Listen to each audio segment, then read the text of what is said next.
Hello, everyone, and welcome to episode 38 of Passion Project, the speedrun and gaming variety show that encourages anyone and everyone in the speedrun and competitive gaming communities to showcase their passions in games.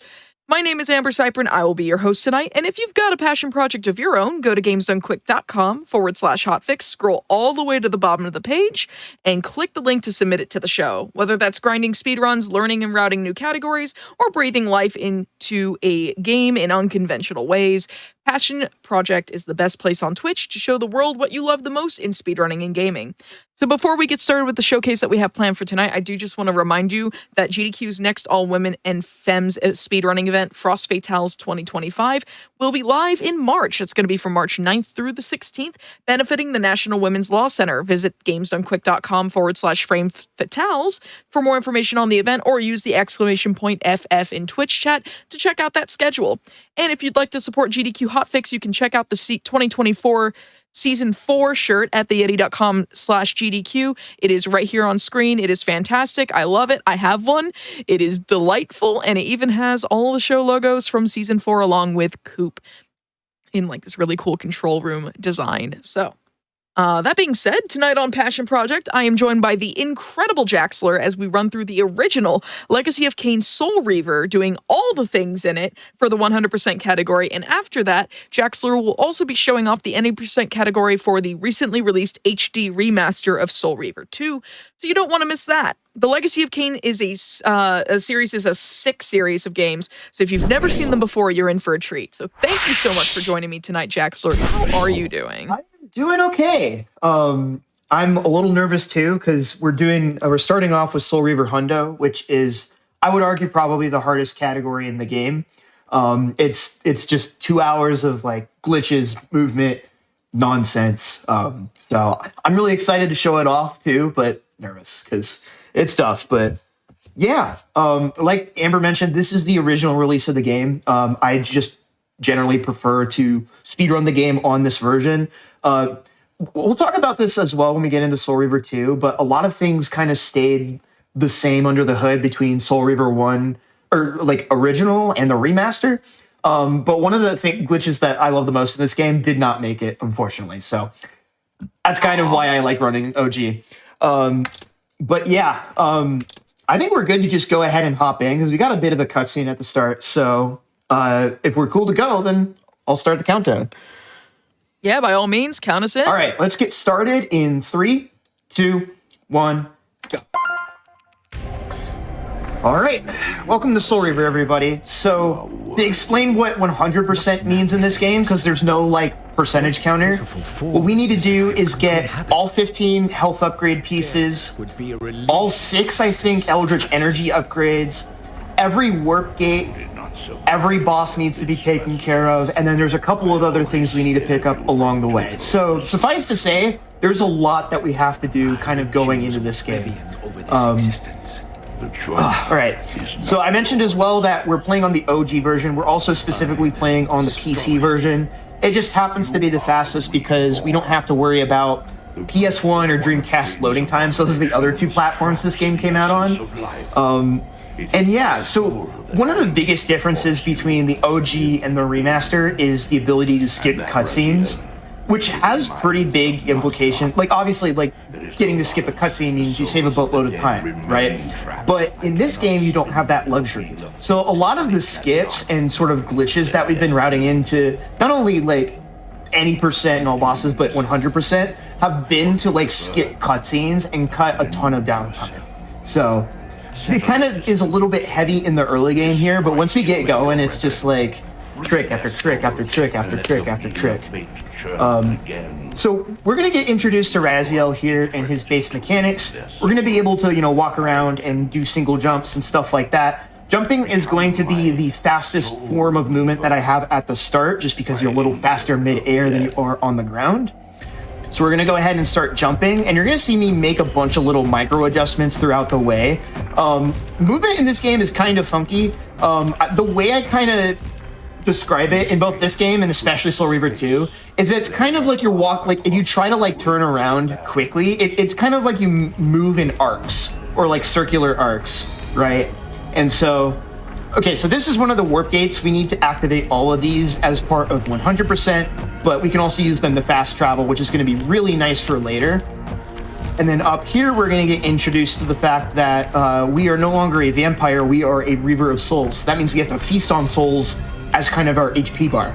So there will be a fountain here that gives us a full soul meter, but otherwise, if we defeat an enemy, a soul will spawn and we have to suck it up, kind of like Luigi's Mansion style. It's true. Yeah, so one thing I will be doing as soon as I get to the fountain here is I'm going to line myself up so I'm standing directly on top of it. This will actually just sort of skip the orb of the soul coming out, and it makes it a bit faster because we need, I believe, 5 souls here to get a full refill. That should probably work. Okay, perfect. It put me in the right spot when I got the first one. And then right here, we're going to see the first glitch tech of the run called the breakout glitch, and by extension, a double crouch jump. So I'm going to do it first. So you're only supposed to have 1 jump in this game, and I just got 2 high jumps. So how did that happen? So in this game, you don't have like traditional camera movement. Instead, what you have are a pan left and pan right camera button. And when you hold the 2 of them together, it sort of zooms in a quasi first person mode. And so what you can do is if you hold crouch, basically what will happen is if you hold crouch both of these buttons, it kind of allows you to walk around in first person mode if you do the inputs properly. And so because of that, whenever you let go of those camera buttons in the breakout state, it will break you out of whatever animation that you're doing. So in that example, I broke myself out of a crouch jump animation, and for a little bit after that, you're still in a grounded state. So I got to do another crouch jump. So that's something we're going to see a lot, especially over the course of the early game. But you're also going to be seeing me doing it for the next couple bit of sequences going forward here. So yeah, breakout glitch is actually something that is also in Soul Reaver 2 and both of the remakes. So it's interesting too because in the remaster, like some of these tricks that I'm doing are actually like completely the same as on OG, but in later situations like the room after this, completely different between OG and remaster. So or absorb too many wounds. yeah, so game's just kind of telling us about the mechanics. We're learning about how we can shift between the spectral and material realm by going to those points right there, and how water doesn't water will make us go back to spectral form because vampires don't like water for the most part. And when you're in the spectral realm, water doesn't really exist. So there's going to be a couple of spots where I'll mention like how we manage that. But going into this next bit, I'm going to kind of try to explain what's going to happen in advance. You're going to see me go for another breakout glitch next to this door, and it'll let me do something really funny. So I got it right there. This is going to let me break out of the door opening animation and give me freedom of movement into this cutscene. All right, so after this cutscene, there's going to be a bit of stuff going on. I'm going to start with a double crouch jump to get over a cutscene trigger, which would actually cause these enemies to like aggro me. And then after that, I'm going to use that block to kill them in a really funny way. So I'm going to just focus here just for a second, just to make sure I don't beef this, because I'd be really sad if I missed this. So there's the breakout double crouch jump. And then over here, I'm doing basically the pickup animation here instead of the normal push animation so that it doesn't activate a cutscene because it thinks Raziel is busy. And then here's the funny part. So I'm going to pull up the block, do the breakout glitch. It's going to crush the 2 vampires and play a cutscene tutorial for how to push blocks. This causes the 2 cutscenes to overlap, which allows me full range of motion after I do the trick. So we can push the block and get into position as soon as that barrier goes away. And then this is a really crazy glitch. So this is frame perfect, so I'm going to need a second here to try to set this up. I'm looking for a specific angle. There we go. Okay, first try, nice. So what I did is I positioned Raziel in such a way where he is drifting between 2 loading zones during his idle animation. And if you unpause like the glyph menu when that happens, you can walk around in a state called time stop. And time stop also lets you do stuff like this. So that is a time stop teleport. And so whenever you're in this glitched state when I'm running around with the glyph menu, time is frozen. And the game keeps track of certain properties at like a fixed space and time.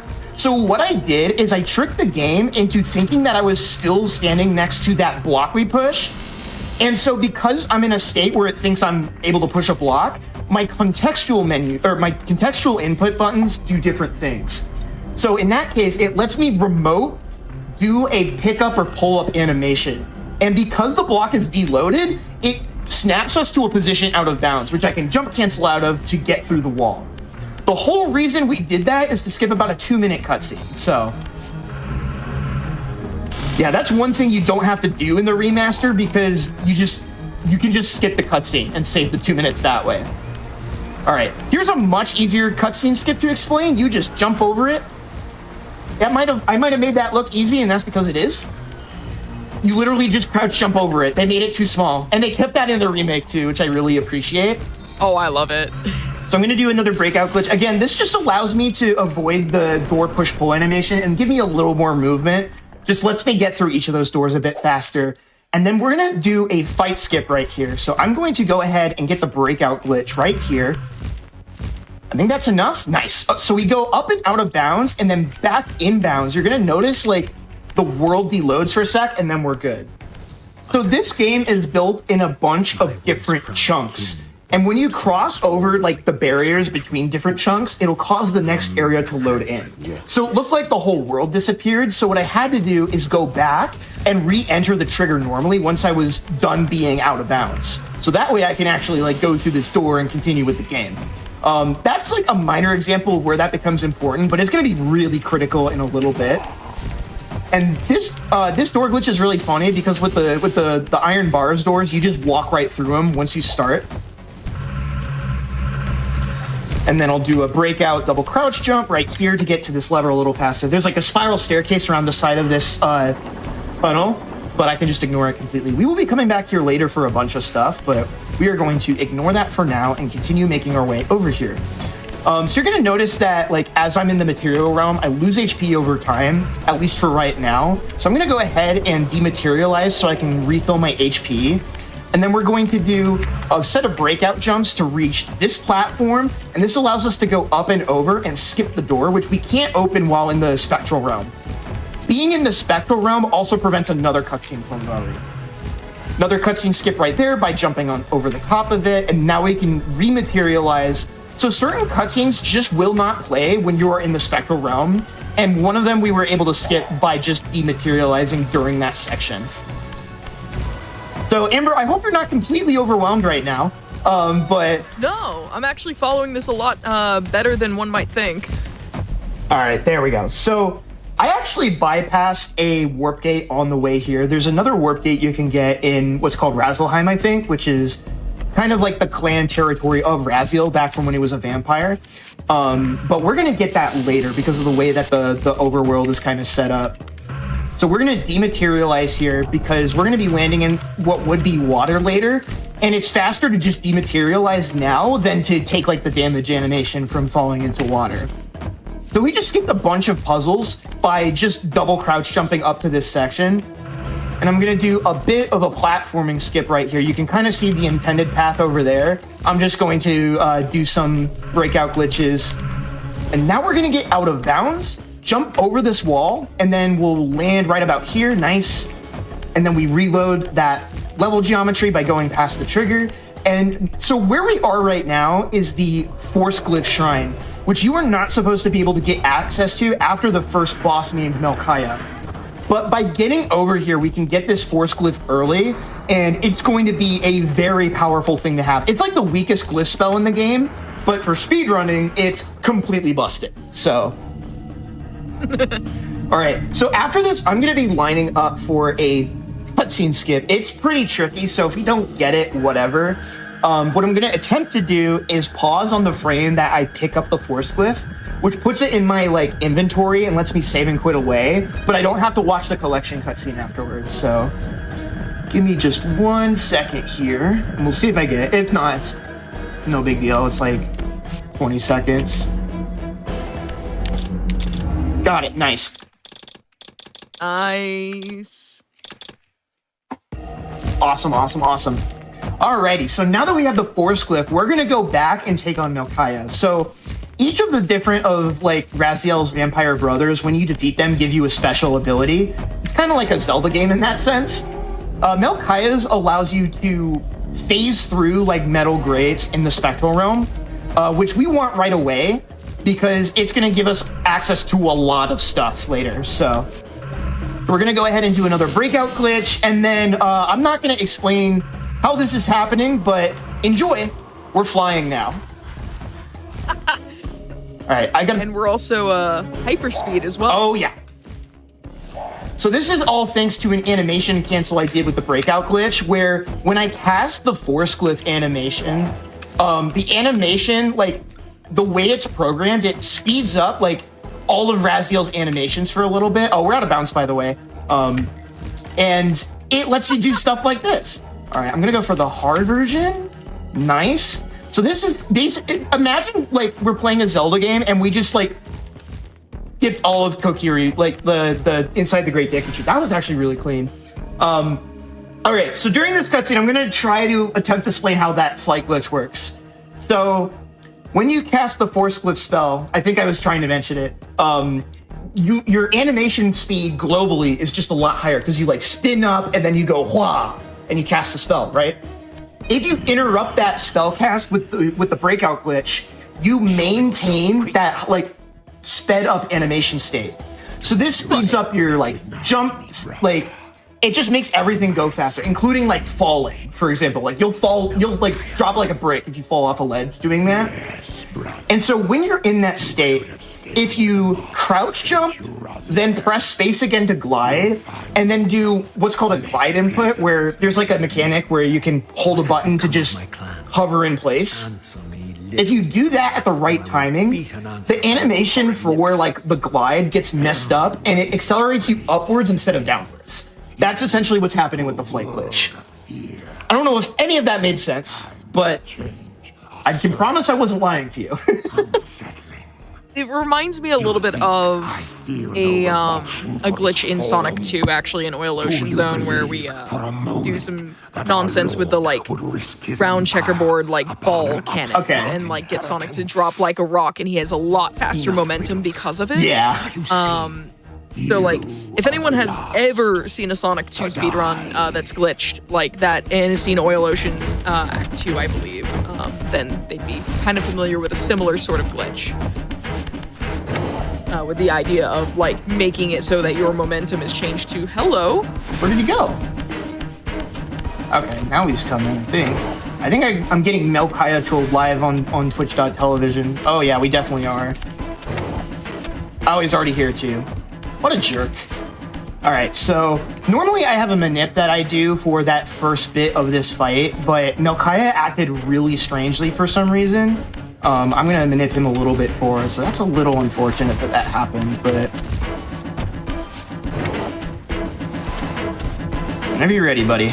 There we go. So the first part of this fight, we need to crush him with these gates. And then I'm going to go ahead and just head over this way and try to manipulate him to go straight down the middle. He is just being a little bit of a diva. This happens sometimes, but sometimes it's just not really anything you can do about it. He's being a little funky as he's making his way over here, but I'm just gonna like hope and pray that he doesn't ruin my life. He might be ruining my life. No, he's coming over. Okay, there we go. You know, he's making it. Yeah, so Melchiah likes to kill runs a lot.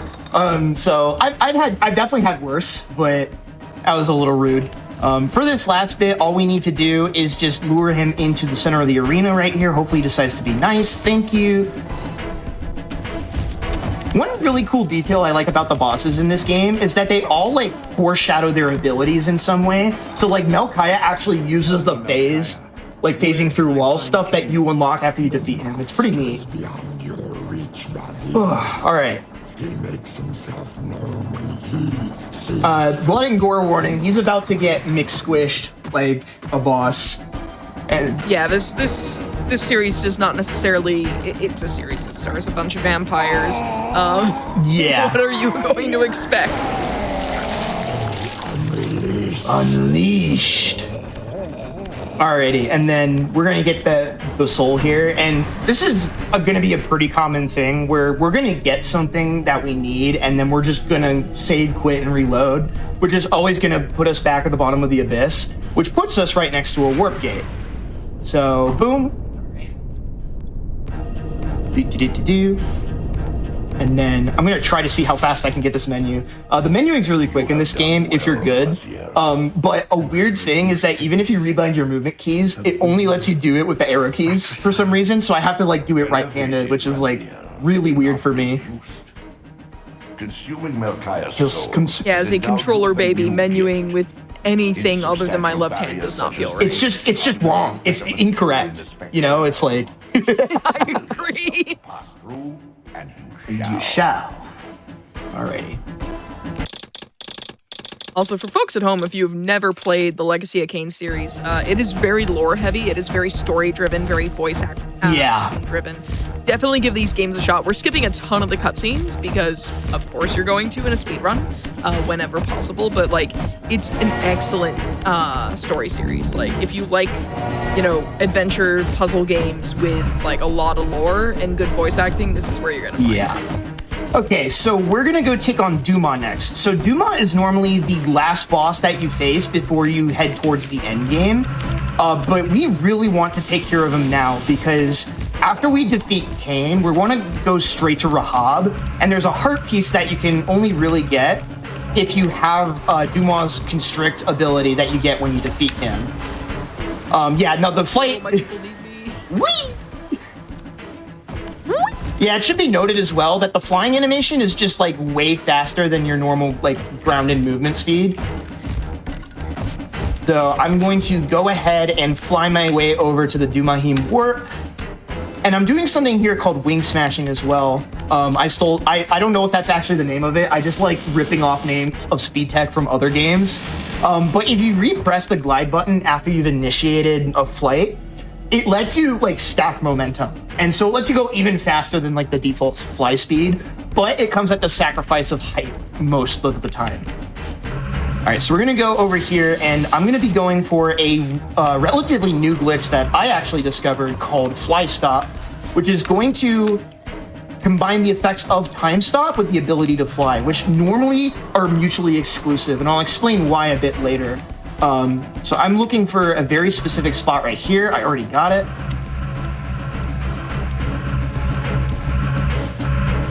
There we go. So basically, if you ever see like me going for time stop and you see like the glyph menu flicker, that's like my cue for like when I need to press tab in order to pull up the glyph menu for anything time stop related. Okay, so by doing fly stop here, we can go ahead and go the wrong way through this section, and using time stop, we can actually deload this door. And then I'm gonna go ahead and cancel time stop. I don't think I mentioned this earlier, but in order to cancel time stop, you need to perform the breakout glitch. It's like really funky.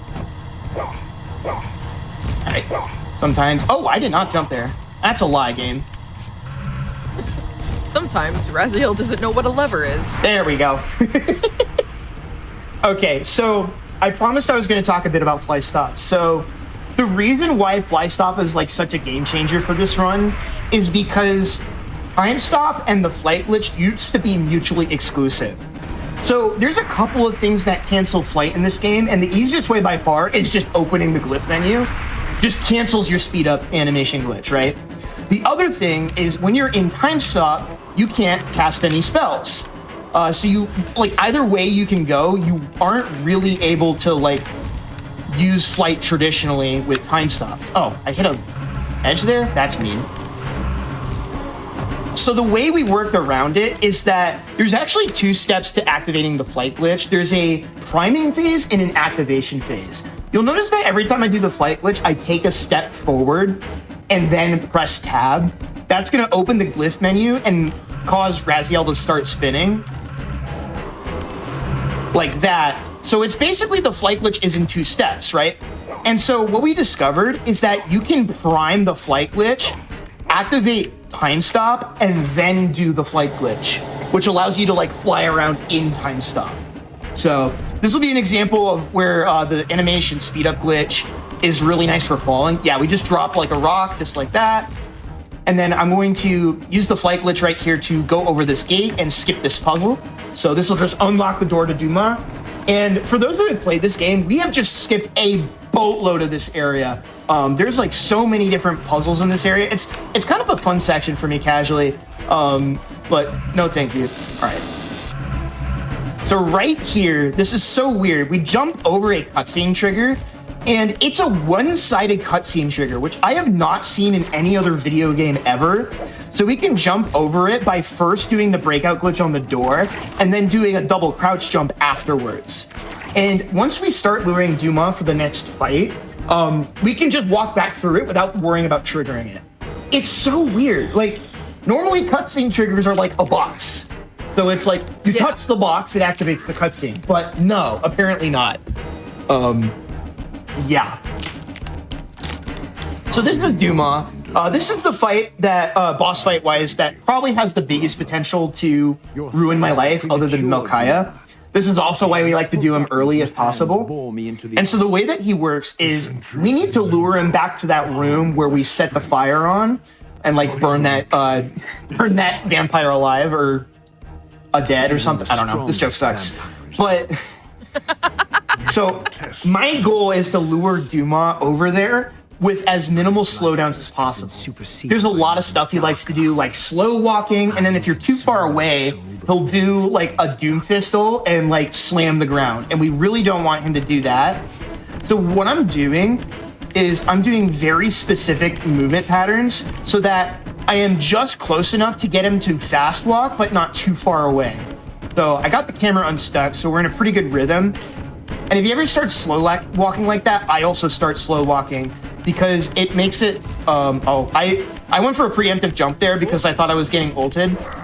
Yeah, and you want to prevent him from hitting you as well. That's really slow, if that happens. But he's walking it a little bit. There we go.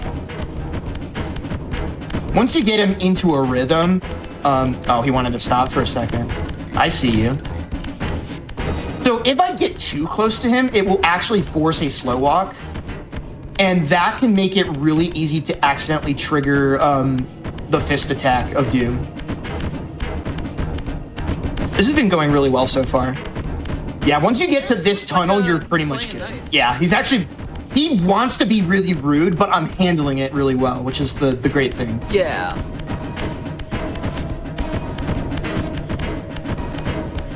And then once he gets through the door, you're good. 1, 2, and then he's going to guaranteed throw the fist down, so that's what that looks like. And now we burn him alive. That was really dang good. Awesome. You'll love to see it. Yeah. That doesn't look like all that much is going on, but there's tons of like mental gymnastics that I'm doing to try to coax him into doing the right thing. In the all bosses run, where the goal of the run is just to do Melkaya, Duma, Rahab, and Zephon before the final boss.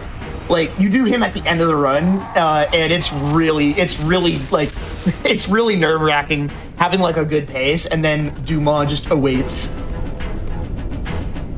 So that, to go back to that fly stop that we did, that skipped a couple of different cutscenes. For one, there's like a 2-minute cutscene explaining like the downfall of Duma's like clan. And then on top of that, there's a couple of cutscenes that would play after you left out the fortress the normal way.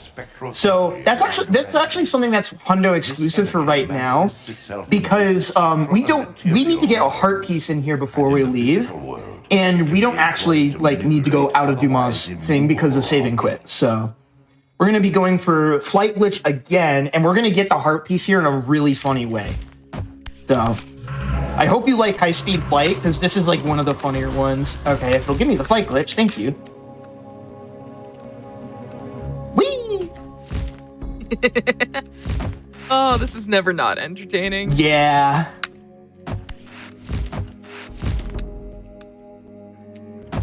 And so normally you're supposed to use the constrict power to like rotate. Okay, I'm just beefing my flight glitch. There we go. Normally you're supposed to use constrict to like rotate that statue, which changes which door is open. But what if we just flew through the ceiling? I think that's a little better. Chaos Emerald? No, it's a pizza, unfortunately. Oh, So you get 5 pieces of cheese, and it gives you a upgrade to your health bar. At least in the Spectral realm. Oh my goodness. What a menu. That was rough. Your brother Zephon's key. All right, and so now we're going to go take on Kain for the first time. That greeted your first exit from the Something I should mention as well is that you're going to see me just doing standard grounded movement when I'm in the Spectral realm. That's because you can't cast spells unless you're in the material plane. And because of that, you can't normally do the flight glitch. There is one exception to that we'll see in a couple of splits from here, but I won't spoil that quite yet because it's pretty funny. All right, so we're going to take the warp gate once again back to the Abyss warp, and we're going to go ahead and confront, what's his name? Kain. You'd think I would remember his name, considering... the titular character. Yeah, you know. Whoopsie daisy. All right. So we're going to go for another breakout glitch on the door. Again, if you're just tuning in, this allows us to just ignore the door opening animation and move just a little bit faster. And then right here, I'm going to dematerialize right before I hit the loading plane because that cutscene we skipped with the time stop teleport is still there. So when you're in the Spectral realm, it doesn't activate the trigger. So we'll get a free heart piece for here. And then we're going, we kind of need to stay in the material realm for right now. This is also why we needed Melchiah's gift earlier.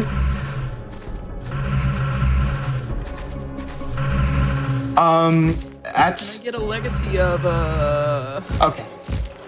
There we go. All right, so we're going to get up here. I thought I had like a run-ending glitch in there for a second, but we're good. So we need to fly through this door to get the loading planes to work properly. So we got through there just fine. I was having like a weird camera thing. And sometimes like if you do the wrong things, it can make it impossible to do the breakout glitch. And I was really worried one of those happened somehow, but we're good. We're totally fine. Ugh. Everything's under control. Everything is under control. So one of the cool things about 100% specifically is that we get to fight Duma before coming into the Kain fight. And if you do this, it has a really funny side effect with this cutscene. So normally after you defeat Kain, I forget her name, but you meet this NPC ghost lady who will give you hints if you get stuck. And normally you activate that by standing on this sigil in the center of this room. And that's supposed to be disabled until after this fight. But for some reason, if you defeat Duma, it becomes enabled again. I don't know why, but it does. And yeah, so you're going to notice that this doesn't look quite right. You're going to see a flash. There's another friend over there who's just chilling behind Kain. This cutscene is not working properly. It's going to play her piece of advice, and then it's going to say, "Damn you, Kain," and then something funny will happen. Damn you, Kain! You are not God! This act of genocide is unconscionable! So we have control over Raziel now during the cutscene. We're still waiting on him to allow us to fight him so we can get the Soul Reaver. But yeah, we can go ahead and troll him a little bit. Your lifespan is a flicker. Doubt and regret that I have borne since your tale. This is really great too because this is like one of the longest cutscenes in the game, and you just get to like actually do something funny. Hangs dependent on the advisedness Oh of my my every deed. I heard you had games on your phone. Begin to conceive what action you would take in my position. I would choose integrity. Oh, it's even better with these PS1 tier models. Oh yeah. As well. Look around you, Raziel. All right, I'm gonna get into position now for the fight actually, but we'll keep messing around a little bit. So this fight's really easy. Both of the Kain fights, as long as you don't like turbo mess it up, are really simple. Kain will always teleport to the opposite of wherever you are. So if you stand in the middle here, he'll always teleport to the same spot in the room. So that way I can actually completely control which way he goes and just rinse and repeat to clobber him. Times more deadly. The legends claim. I accidentally moved during this part of the cutscene, so I don't quite know where I sat Raziel down. There he is, okay. I just want him to face where Kain is going to spawn so I can recenter the camera once we get into the fight. Yeah, so there he is. Poke. Oh, I beefed it. Okay. Oh, I got him. That's crazy. Nice. I'm gonna reset the minute. Sweet. Oh, okay, I missed. Oh. I tried.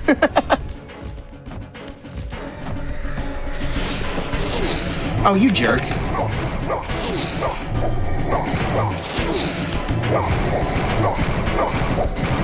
Now I have to kill this goofball so that I don't get bothered. And now he's probably going to spawn on that side of the arena. Alright, so that was a generationally bad Kain fight, but you know what? We're chilling. It's all good. Stuff happens, you know? We had a good time in the cutscene. Yeah, and if you like cutscenes, we got another one right after. So even better.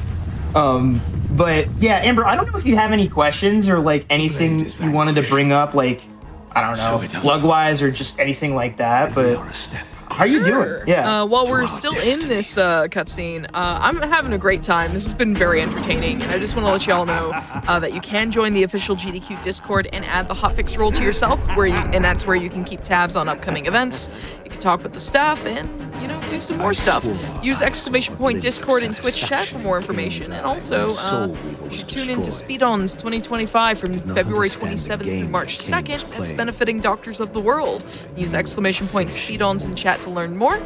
And Jaxler, how many runs are you commentating for that? Like 6. Oh, flashing lights warning. Sorry, it was a little too late. But yeah, no, I'm commentating like 6 games there. I'm super excited. I'm gonna be on there for Medieval and Kaya Dark Lineage and a couple of others throughout that first day. So make sure you tune in for that. Kaya and Medieval specifically are gonna be sick. I'm super excited. There's also a bunch I get to do with King J, who's a buddy of mine, so I just get to like hang out with my friends and talk about speedruns all day. It's gonna be great. So it is gonna be great. All right, so Also, going into this, we're having a great time here. Yeah, exactly. I forgot there's more of this cutscene. I don't even talk yet. There is more of the cutscene. Oh my god. No, it's one time, like during like an all bosses run, I was able to make myself a peanut butter sandwich and like eat it during the opening cutscene. Like, I mean, I'm pretty sure you could do that during the opening cutscene of Soul Reaver 2, but that cutscene is really, really good. it is really. This is what I tell people is like Soul Reaver 2 is just peak fiction. It's just peak fiction, and there's no. Is it a peak game? From what I've heard, it's not. No, It's fiction though. It is peak fiction, and it's worth playing just for the story. But as a game, it's like not as much of a game as I think they wanted it to be, if that makes sense. But I might be just reading into it. I don't know. Pillar of balance corrupted But to its core stands as a you'll just have to wait and see what Soul Reaver 2 looks like when we get there. That run is so funny.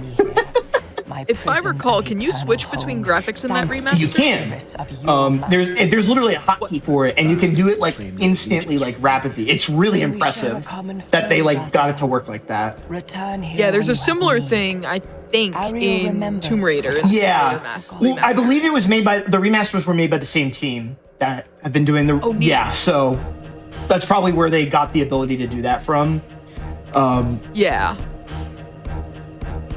All right, so we're going to go ahead and rematerialize, and then we're going to do flight once again. We're going to start making our way. You're supposed to go fight Zephon next for the ability to climb like scaffolds and walls and stuff, but why do that when you can just fly? You know? So right here, we're going to do another fly stop setup. So I'm starting by priming the flight glitch by casting the spell and then canceling it with the breakout, and then I'm going to try to get time stop. That was pretty fast. So now I go ahead and activate it, allowing us to fly in time stop. There's a really big cutscene for this next area coming up that like takes forever and takes up most of this area in Seraphan Tomb. However, if you manage, we need to get to the warp gate as per the requirements of the category. So we can just cruise right by in time stop, avoiding the cutscene, and then deactivate it in order to get to the warp gate. I'm gonna, you know what, I'll make a safety save here just to like be sure, because this game has been a little mean to me lately.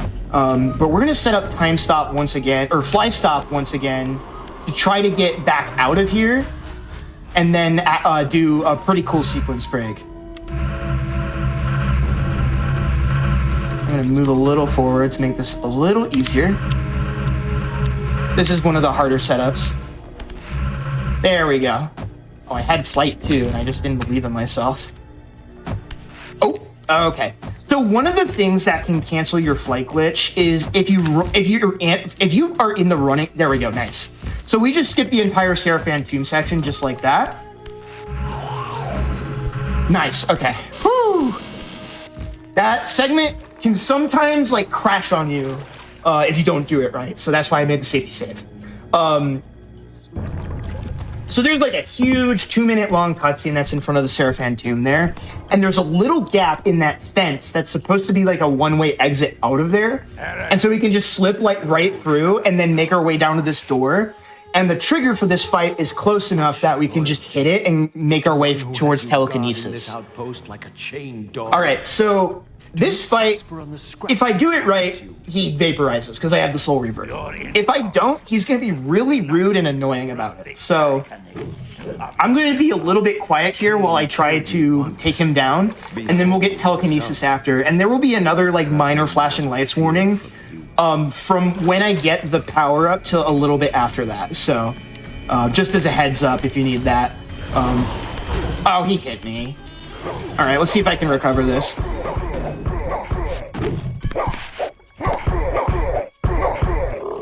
Wow. Okay, I managed to recover that somehow. Well, oh, I missed the throw, though. I missed the throw! There we go. So that's what that fight looks like if you don't have the Soul Reaver to be able to just stab him. I got really unlucky, and I got clipped by a telekinesis projectile, which, if you're not at full HP, by the way, you don't have access to the Soul Reaver. So, all right, we're out of there, though. So this is telekinesis. This is like my favorite power-up that you get in the game. It just lets you shoot a projectile whether you have Soul Reaver or not, and it pushes blocks. It does a ton of damage. It's really fun. It's also just a nice thing to have because sometimes the combat in this game, as you just saw, can be a little unwieldy. So we're gonna go ahead and make our way over here. Again, I'm gonna like swap into the spectral realm before I touch the water because the drowning in water animation is really slow.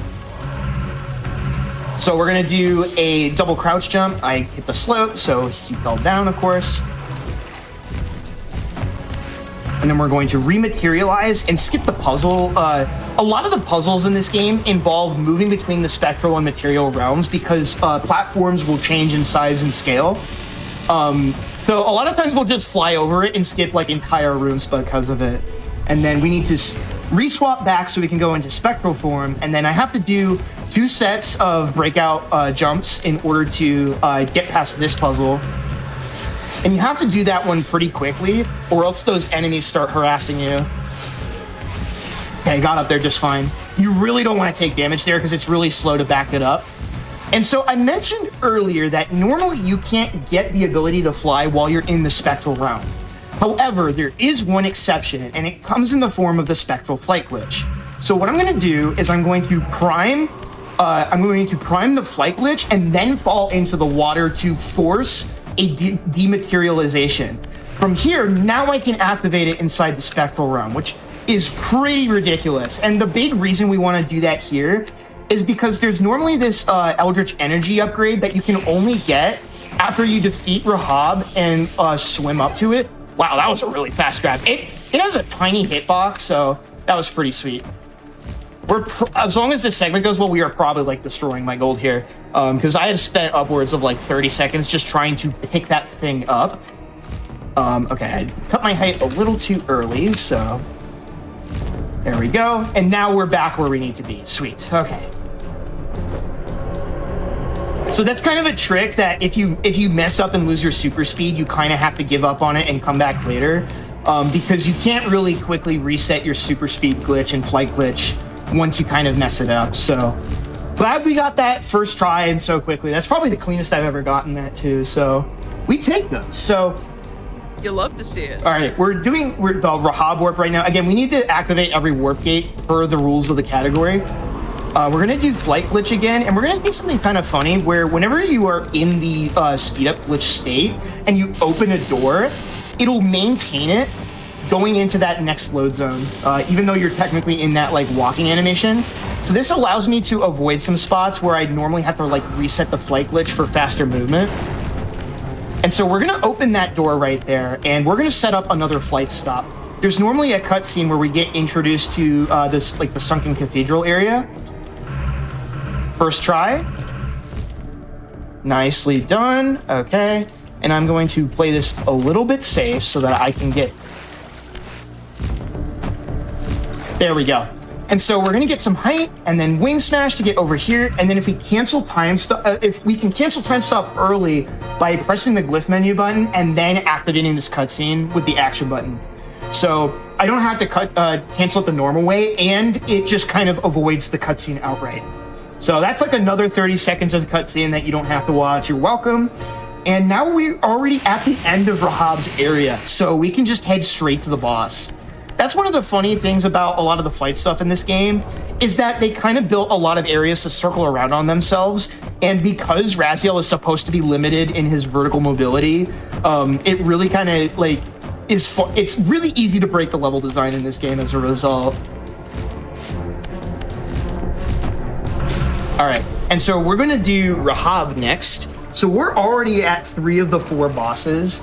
Although after we do Rahab, we're gonna do a bit of like a bit of a more traditional cleanup segment in like a 100% speedrun that you might see like elsewhere.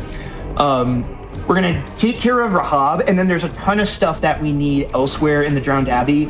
There's a heart piece that I talked about earlier that you need Constrict for. We also need to grab the Fire Reaver as well. So we need to get those things, and we can essentially get Rahab's ability to swim, and then we can use the ability to swim to navigate the rest of the area a lot faster. So that's kind of the logic behind the route here. You have adapted well to your environment. Doing this early as well also lets us go for that fly stop setup, because like that entire area, a lot of times cutscenes will just take up an entire like room or like a loading plane, right? So when you're doing stuff like that, it's really important to like try to get that out of the way if you can. What more did he tell you? Oh, I've been talking a lot. Okay. So the way this fight works is that Rahab is weak to light. So all I need to do is use the telekinesis projectile to smash all the windows in here, and then he'll explode. So it's a little tricky to aim because I haven't mentioned this yet, but I play this double-handed on keyboard. So I use U and I to pan the camera left and right and to aim in first person, and then J is my shoot button. So I'm essentially holding it down with my index finger and middle finger, and then like kind of like flexing my index finger to be able to hit the J button to get these shots out. So we get this quickly. Oh, he didn't even hit me. Well, that's nice. Usually he hits you there. He missed though. And that was really fast because of it. So your frame data on your projectile is actually faster in Soul Reaver form than it is just base form. So being able to do that as well is really nice. So that's Rahab. I almost beefed his pronunciation. I'm trying to be careful with how I pronounce things because I feel like the Legacy of Kain like believers and like fans of the game will like eat me alive if I misrepresent the game. The lore police. The lore police, exactly. That's a good way of putting it. All right, that wasn't actually gold, but it was off by 4 seconds, which is pretty crazy for a 6-minute segment. So we will take that. You have overcome your former vulnerability to water touch. Yeah, the really interesting thing though is that spectral flight application we did earlier is pretty recent. So as a result, I'm actually like technically going to be like 3 minutes ahead later on because I basically got to delete a 3-minute split from my live split layout because I didn't know about the spectral flight thing. So I would just take a second trip into Rahab's domain in order to go ahead and grab that. But now we can swim, which is awesome. So now we don't have to worry about water. It also makes time stop a lot safer now because if I fall into water at all while in time stop, the game would soft lock because you'd just be stuck in the dying animation forever. And that is really hard to recover from unless you like take a lot of safety saves. And I don't really want to do that because I'm kind of cooking.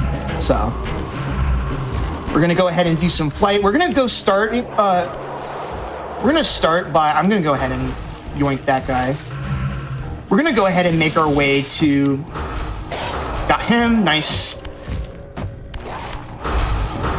Gonna go ahead and get this guy so he doesn't bother me, and then we're gonna go ahead and grab that heart piece. So this is one that I had to look up. I had no idea this existed, but you can turn this crank with constrict, and this lowers the water level and allows you to pull the blocks around. While I was like trying to help reroute this category, I did find a way to get this without constrict, but it ended up being slower, unfortunately, just with the way that the routing worked out for this game. So we're gonna pull this block out right here, which you can only do when you're not swimming. And then here's our heart piece for our troubles. Alrighty, and then I'm gonna face this way, set up the flight glitch. That enemy is probably back again, unfortunately for me, so even though I like ruined his life earlier. Oh, he hit me. Oh, that's tragic. Not a big deal though. We're gonna get a free heal in a second. I'm just gonna slam him into the wall, which is usually enough for most enemies to stun them, which you normally would use for like. Okay, so this is a funny one. You can just phase through that piece of stained glass right there. I have no idea why. It doesn't exist. It just doesn't. It just took the day off, I guess. There's also something I'm doing with the swimming here as well. I'm kind of mashing jump and crouch in a very specific rhythm to actually be able to cancel some of like the breaststroke swim animation early, which just allows me to have a bit more momentum when I'm swimming. A single stroke, like since Raziel so far. Yeah. I'm actually impressed. Yeah, his frog kick's pretty good. Better than mine when I was a swimmer, so. I liked every stroke except for breaststroke. Oh, that's right, I need to heal up here. So luckily for the Fire Reaver, they give you a little healing thing. This elemental forge. Oh, and I'm gonna gold this split. Okay. Nice. We like getting a gold split in this house. So we want to do Fire Reaver now and kind of do this section of Rahab's domain because we need the Fire Reaver to unlock the Fire Glyph in like the Fire Shrine. And that's like super mission critical for us. And that's also why we didn't grab the Razelheim warp when we could have, is because we need to do a cleanup segment there later, and it wasn't really efficient to go there until we got Dumas Constrict upgrade. I have tried to find ways to avoid using Constrict in that section, but the loading planes are just awful to work with, so it's just not really... The payoff wouldn't really be worth it, if that makes sense, for all the hassle.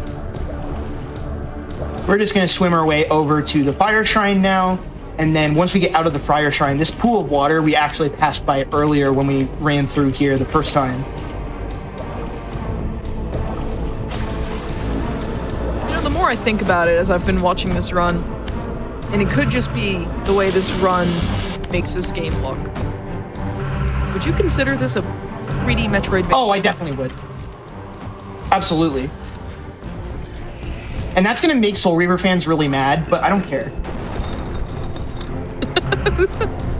I think I'm asking the dangerous questions out here. I am an agent of spite. Don't underestimate me. I exist purely out of spite. Okay, so we went ahead and did that puzzle. One of the cool puzzle mechanics of this game is that, like, time is frozen pretty much when you're in the spectral realm, so you can use it to, like, avoid time, like, based things. But I think is really cool. It's like a nice little, like, mechanical / world building integration. And I think it's neat. All right, so we're gonna go really fast through here. We need to go through this door so we can light a Reaver back on fire because understandably, when you go into water, it extinguishes the fire on your Fire Reaver, as you would assume. This is another puzzle where you're supposed to shift to the spectral realm in order to make these pillars turn into platforms, but I don't need platforms. I can fly, so we're just good. It's just that easy. Well, the flight glitch isn't easy, let me put it that way. The flight glitch, like, is something that I had to spend a lot of time learning how to do, just because there's, like, a lot of little intricacies with it. So, like, for example, there's, like, a crouch input that you need to do as part of the trick. And depending on when you do that and press the glide button, it will actually give you like different types of flights. You've probably noticed as well that like sometimes like I get a really slow ascent and other times I just like rocket straight into the air. So that's because of these like different flight timings. And if you're really good, you can actually manipulate this yourself to get better flight angles for tricks or movement you're trying to do. Sometimes you want a lot of height so you can get over stuff faster, but other times you don't because you want to like not like bonk your head into a ceiling or something like that. All right, so this is the fire glyph. We're not really going to use any of the glyph spells, unfortunately, even though the fire glyph is like super rad. It's just we don't have to kill enemies because we can just fly away. It's great. Why fight when you can run? Or I guess why fight when you can fly? Exactly. There we go. So we do a really fast flight path right there. Yeah, you can build up just an unbelievable amount of speed if you master the wing smashing bit of the flight glitch. It's so fun to mess around with. Like sometimes like even if I don't like feel like derusting or like speedrunning the game, I'll just like boot up the game and go fly around because it's just that fun. It looks like heck to control. It is. Like how is it when trying to? Yeah, it looks like a mess when trying to. So control. it's pretty tough too because you only have this game lost analog support on this version. So as a result, you have only 8 directional movement. And that can be really difficult to deal with. All right, so I am trying to do this in a very specific way. You're gonna be rude, aren't you? I just don't want this guy to be in the way, so I'm going to throw. Oh, go away. Yeah, there we go. We're apparently not gonna eat him. Yeah. So this is the set of puzzles and collectibles that we need Dumas' Constrict ability to unlock.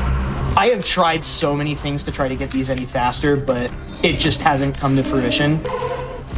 So another little movement thing, sometimes you'll see me like do those little like shimmies forward. I'm doing that because that allows me to like reposition just enough to like get where I want to go without accidentally like removing the super speed effect. Oh, I just realized that I never split for the fire glyph. That's tragic. I will fix that in a moment. Sometimes you just get so caught up that you just forget to split, which happens. I think this is my key. Oh, yeah.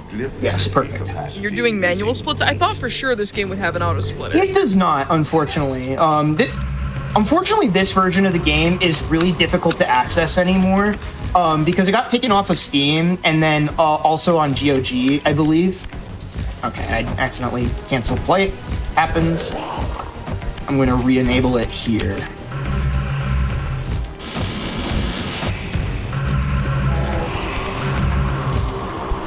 That time I got the low flight, which is what I really wanted there because it's easier to like start wing smash chains when you're kind of like lower to the ground, if that makes sense, so you don't have to correct for as much. Oh, I lost my flight there. That's fine.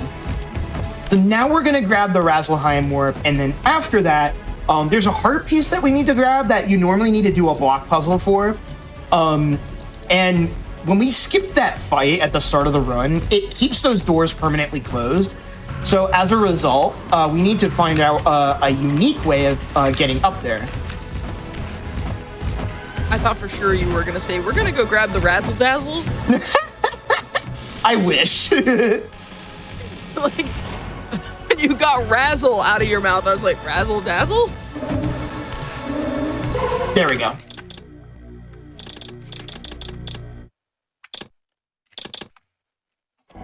All right, so now we're going to, once we get that, we're pretty much trapped. So we quit and reload, and that gets us back to here. And now we're gonna go towards New Crafter's Retreat and get the Stone Glyph, which is probably one of the longest segments in the run, but you know what? That's how it goes.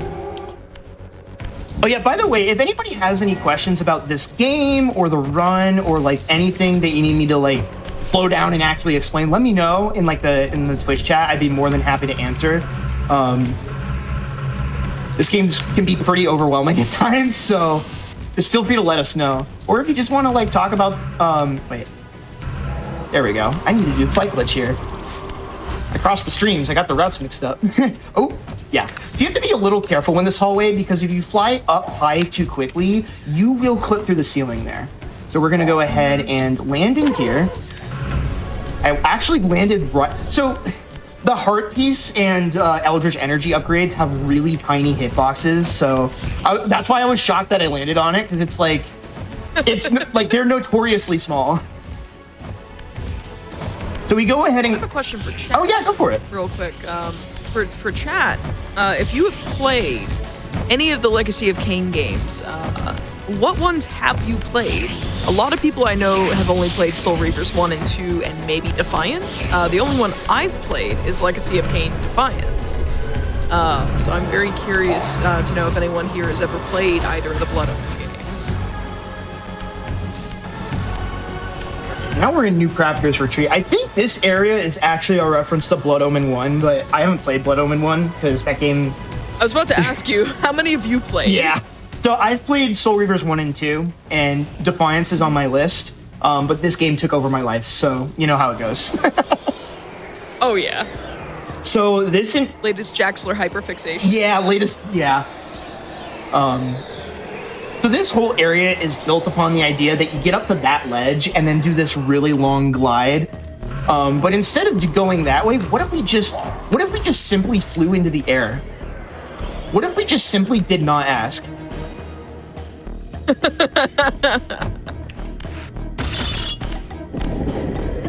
All right, that's right. I need to get rid of my speed up glitch here because it causes this to not work.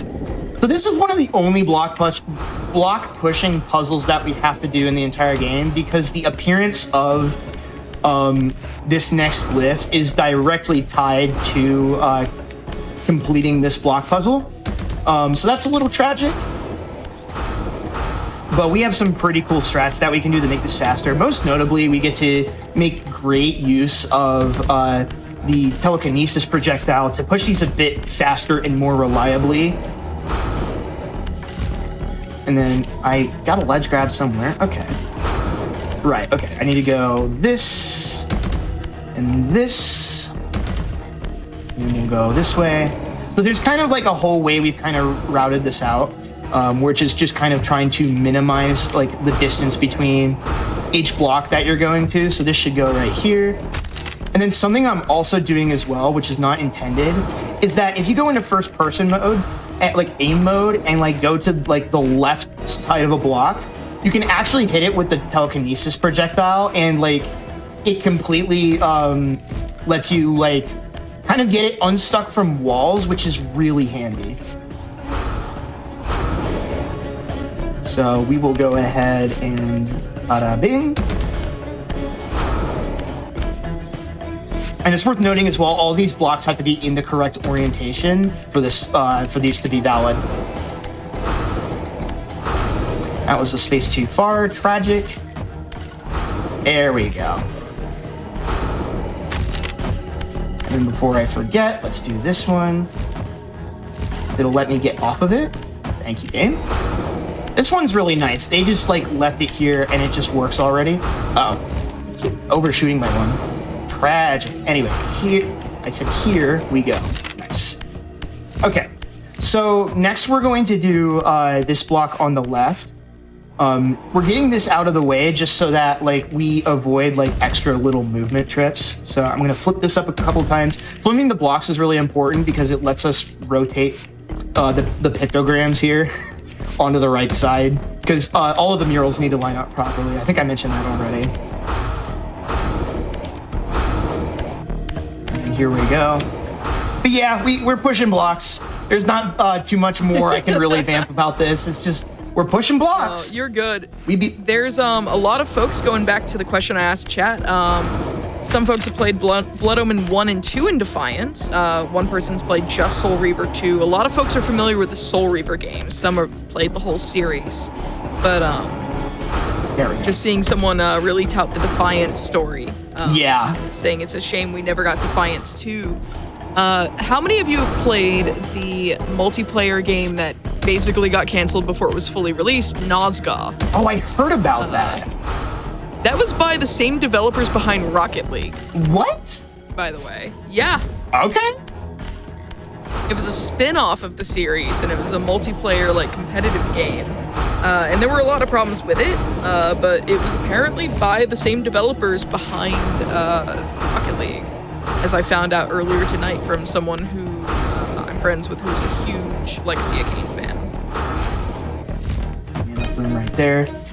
So one of the... And also, yeah. Oh, go ahead. I was just gonna say, some of these blocks, especially that one that's on that ledge, is actually part of like a greater puzzle where you have to figure out how to get it off the ledge, because you're supposed to like use your pushes and your grabs to manipulate the blocks. But there's a really oh, that's not what I wanted. You know what? We will. No, I still want to. I'm trying to figure out how to fix this. Okay, there we go.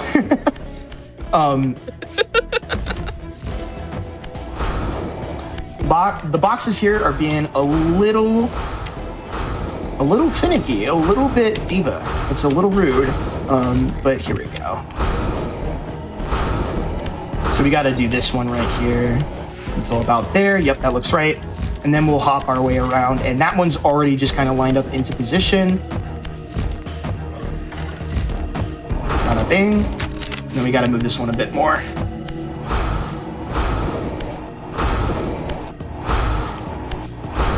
There we go. Oh, one more. I like cannot count today. To answer the question of now I wonder how the newly released remake handles puzzle mechanics, from what Jaxler has been saying, there's a lot under the hood that's very similar. Yeah. Or basically the exact same between the games. It feels pretty much just like the same game, but with like the ability to have nicer textures on it, and like it actually works properly. Yeah. Like I said, this version of the game like kind of isn't available anywhere really, and it's almost like a weird lost media situation. So yeah, it's like really bizarre. We finally have our stone glyph now, so we get to play the video game. That is by far the worst thing that you have to do in the Hundo run, is to get that glyph. But you know what? Oh, okay, we're going all the way down. There's like one heartbeat. I should probably start getting this at the start of the segment instead. Note to myself for later. But having the super speed here is really nice, because normally it takes a little while to fall, but you can just super speed and drop like a rock. It's great.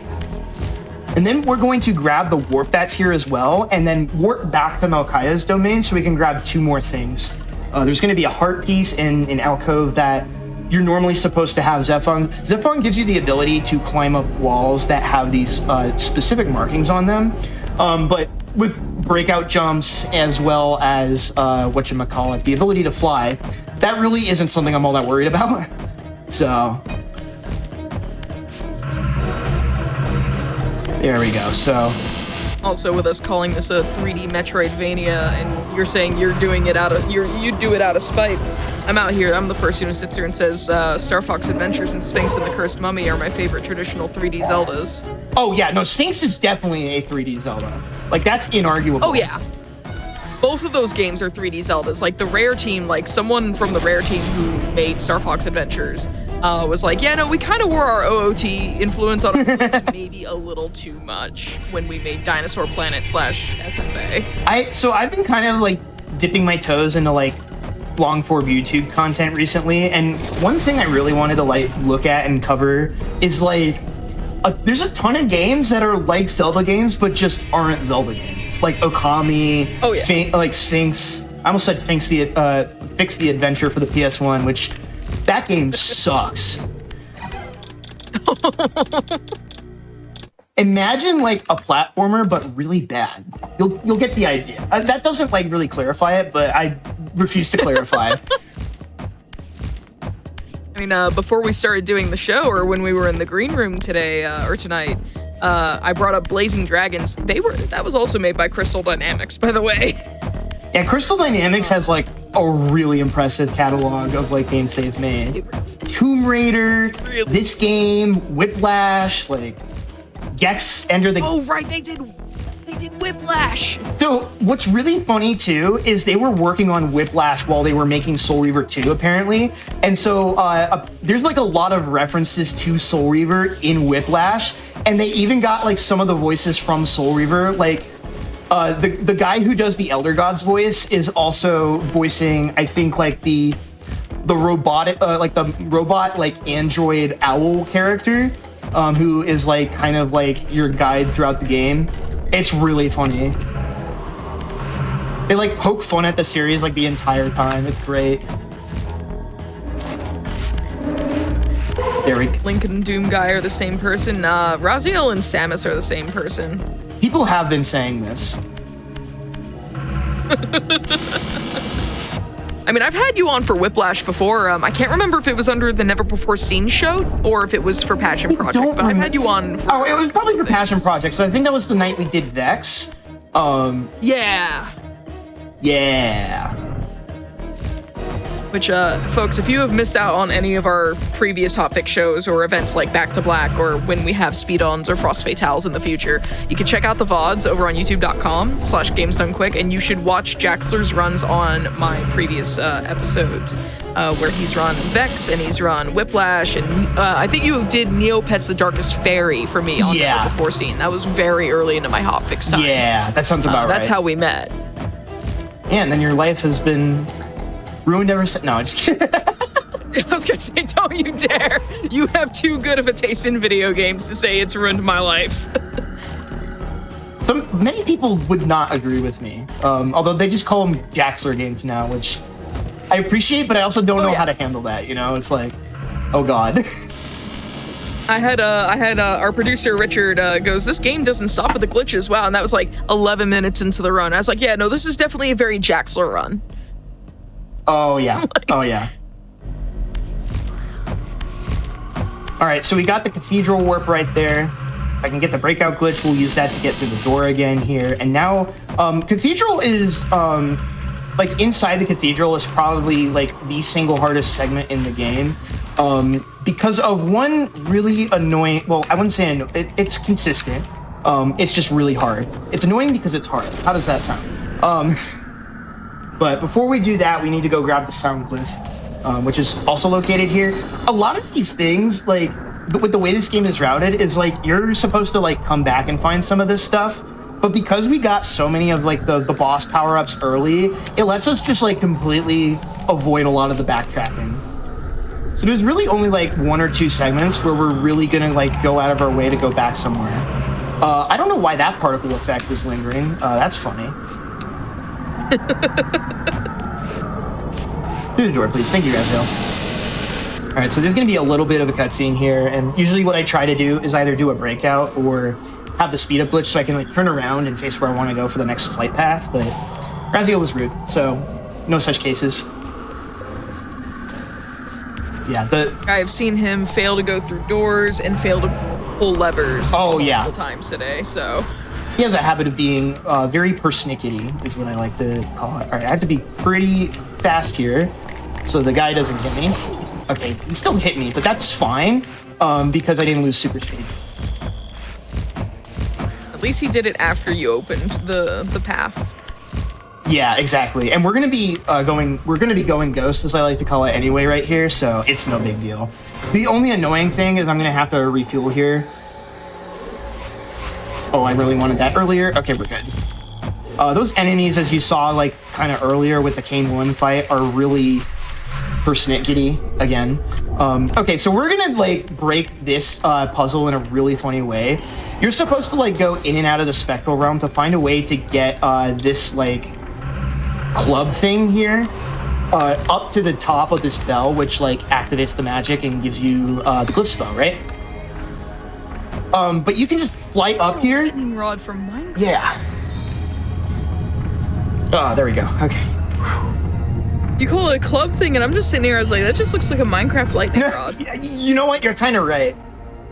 Yeah. It's got the copper color and everything.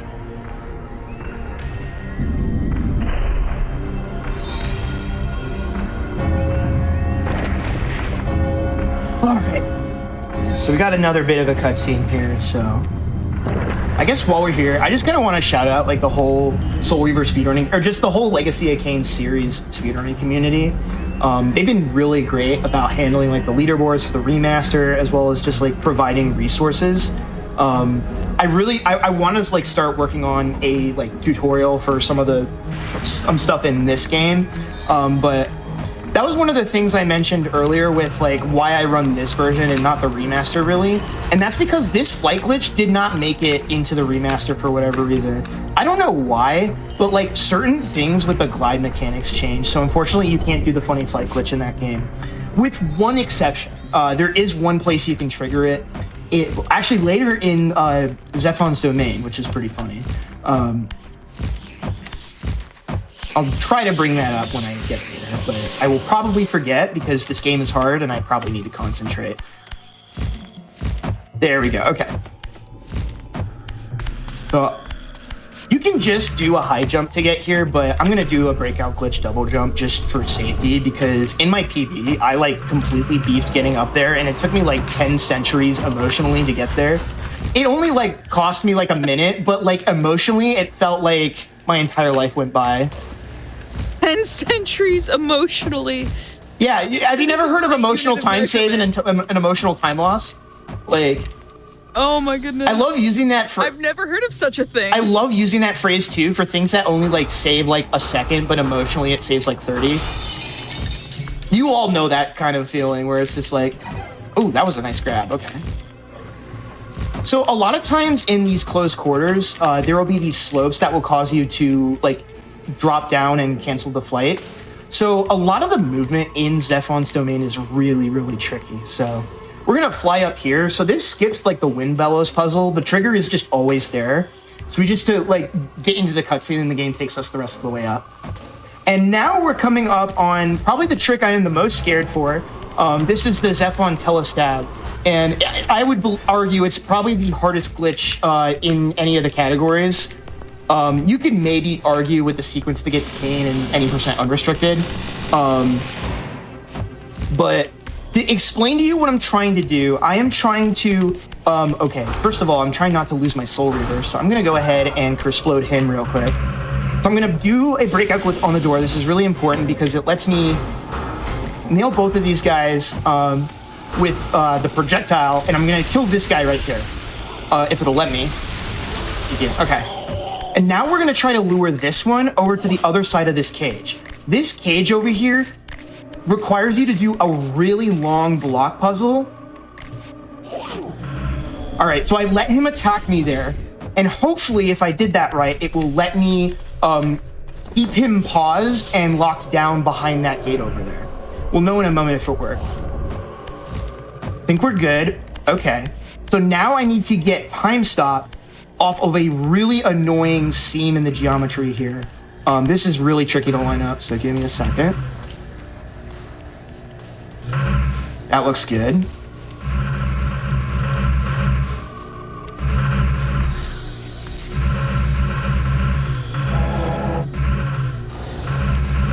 This is a bit of a funky spot to do it.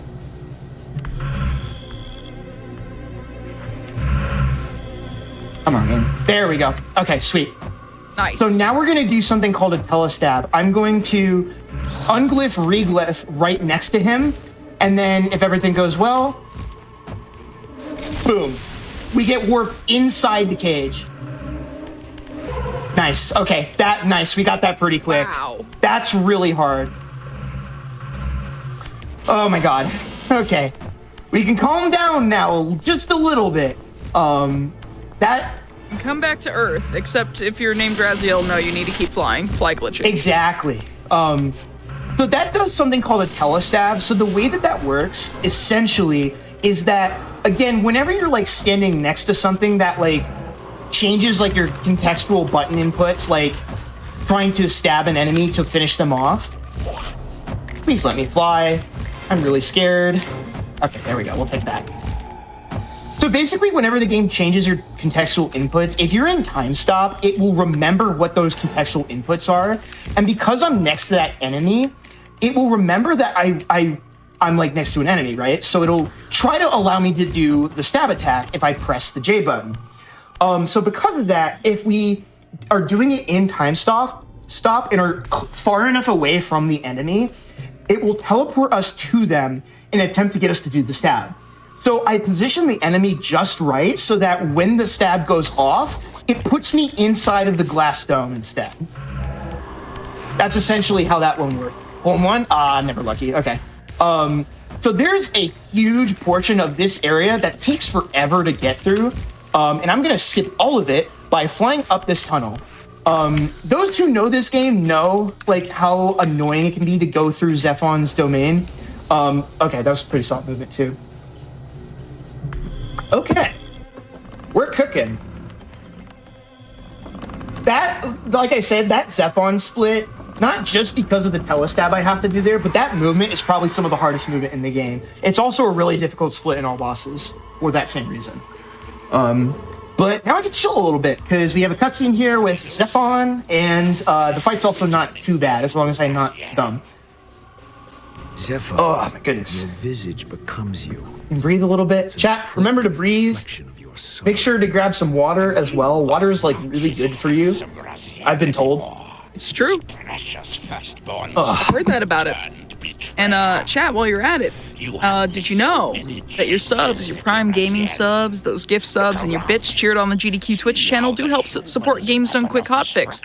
So just like water is good for you, subs and bits are great for us. If you enjoy watching speedruns, consider subscribing to this channel to get access to our emotes and chat with other subscribers during our replays, because we do replay our shows after we do that, after we do them.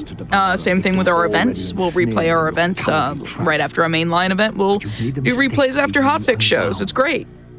And it's great to be able to talk with the community, especially if you've missed a run. Like if you've come in very late into this run, you want to see it all over again from the beginning. Don't worry, that'll be happening a little bit later tonight. Yeah, you missed a lot, unfortunately, but there's still some really cool stuff to come. We've got another scary split coming up. Well, scary for me, but probably entertaining for y'all, called the Light Glyph. And then... Alright, so because we have Soul Reaver and the telekinesis, we can take care of all of his limbs really fast. So that way, in the next, like, 2 cycles of this fight, we can just launch a projectile and he'll spawn the next egg we need. Normally, I believe the progression in this fight is tied to, like, him, like, striking the earth, and that will allow you to, like, hit the claws. But I don't need to do that because I already blew them up. Yeah, the fight gets really annoying, though, if you accidentally take a hit from Zephon before you've deleted all of the limbs. Oh, all right. I also just looked over it, and someone said that they didn't know that you could take out the limbs. So I might have just fed you misinformation, so I'm sorry. And that was a gold Zephon split. Okay. Yo, let's go. We've had a couple of golds. Yeah. A couple of these have been like by a second or two, but it's like the improvement's really sweet. So we take what we can get.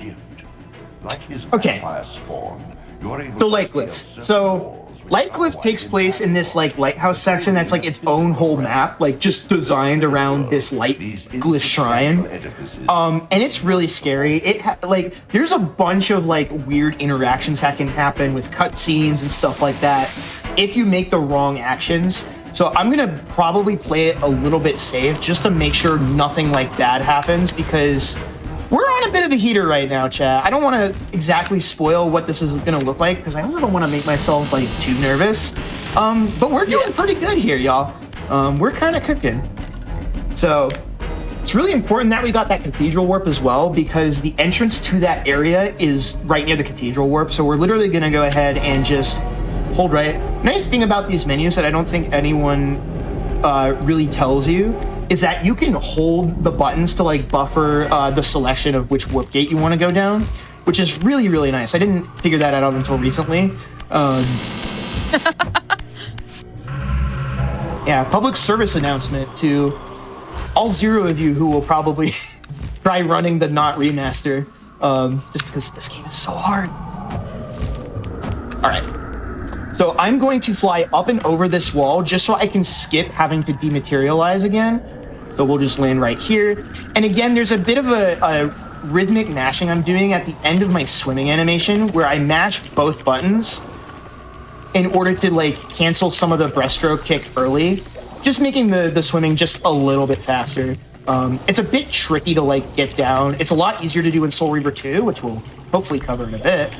And then yeah, this is going to give us the area overview. So there's two things we need to get here. We need to get the lighthouse warp, which is literally right over there in a tunnel in the water. And then we also need to get the light cliff.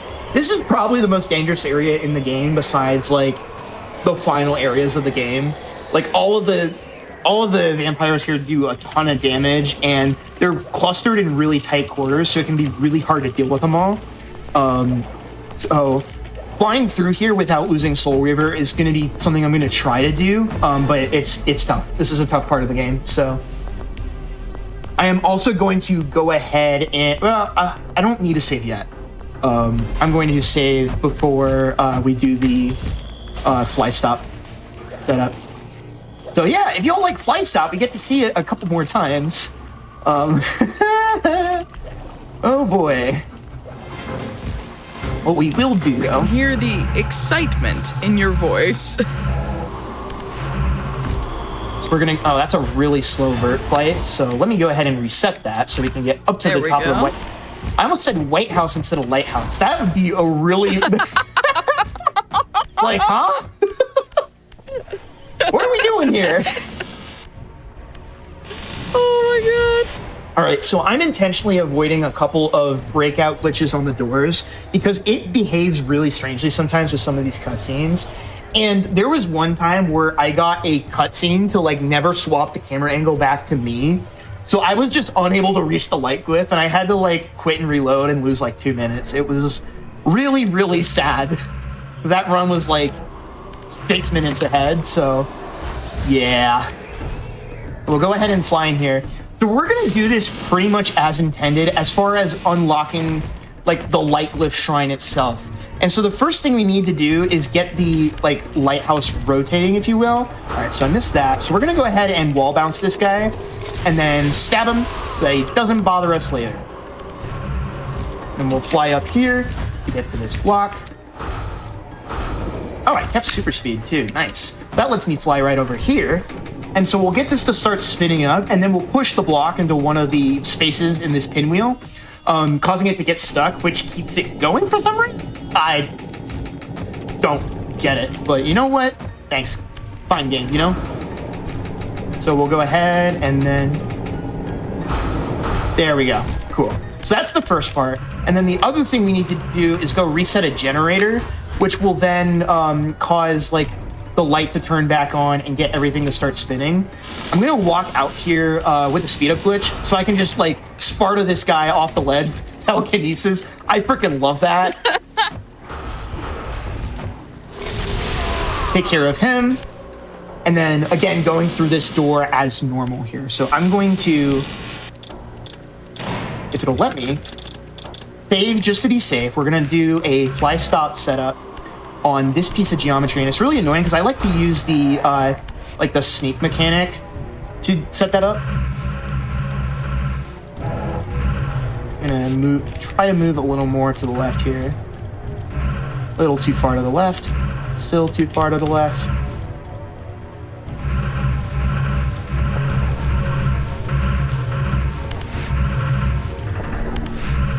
There we go. And so nice. the big benefit is we just get to fall all the way down this part of the lighthouse super fast. And we get to skip a bunch of puzzles where we're supposed to go in between material and spectral to get past all of these obstacles. This also lets us essentially go backwards through this area, which is really sick. I got a bit of a slow flight there. Okay, so we are going to go ahead and cancel time stop. Door glitch right here. And now we're gonna go do the puzzle where we turn on the generator. So we're cool for right now, which is very nice. So we're gonna see more of the strat where I come into a block from the left side and then shoot it with the Soul Reaver projectile so that I can get it unstuck from the wall without having to use like a really slow push-pull animation. And these blocks line up in like just the perfect way, so you don't actually need to rotate most of them if you can get them off the wall like this. There we go. And then this one, like the rotation, like this puzzle is actually like really chill. Like I'm kind of okay with this puzzle. It's really funny. Put this.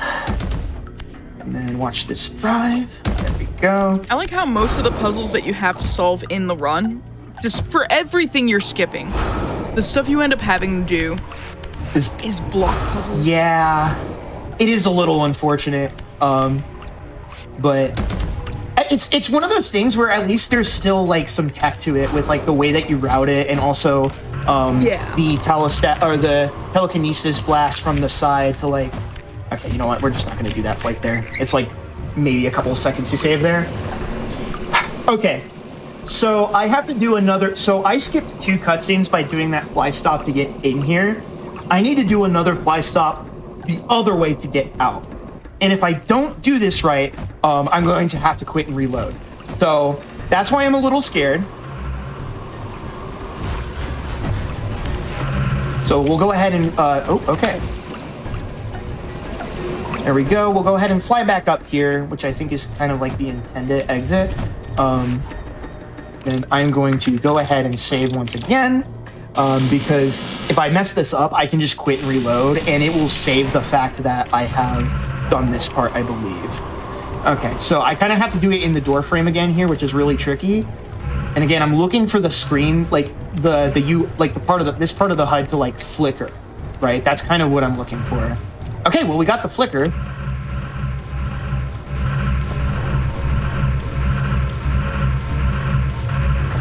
Okay. Okay. Now I just got to get through here. So we got fly stop. Accidentally fell in the wrong hole. Good save. Okay, that's like the scary part. Now we need to just fly all the way up back to the top.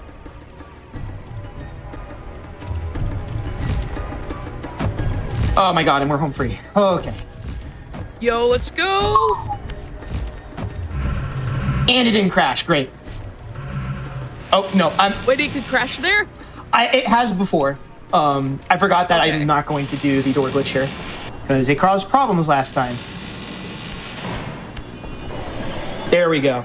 Now this cutscene looks normal, so that's a very good sign. So the whole point of the puzzle was to activate the lighthouse lights and then get it to rotate, which causes the light beam to hit this prism that's in part of the rock. And if you go into the spectral realm, it will pause like things that are happening in the world, because it's, you know, like frozen in time in the spectral realm, right? And so as a result, we can just we can actually do it from pretty far away. I'll show you in a moment.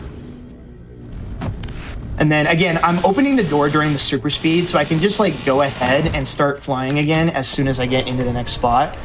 And we're just looking up. Got to be a little careful here not to get exploded. And for some reason, like the detection radius on this puzzle is like super chill. So basically what I can do is just chill right in this spot and then wait for the light beam. Oop, I hit the wrong button. Come on. There we go. And it just teleports us right here. And then I'm going to attempt another one of those cutscene skips like we did with the force glyph. Oh yeah, forgot the flashing lights here, my bad. I'm gonna take 3 quick steps forward here. So 1, 2, 3, and then start pause. Oh, I was a little late. There's a setup you can do there to skip this cutscene, but that's fine. This is still going to gold by like 2 minutes. So that was like, oh wow, yeah, that was a really good likeless segment. That is like 2-minute gold is absurd.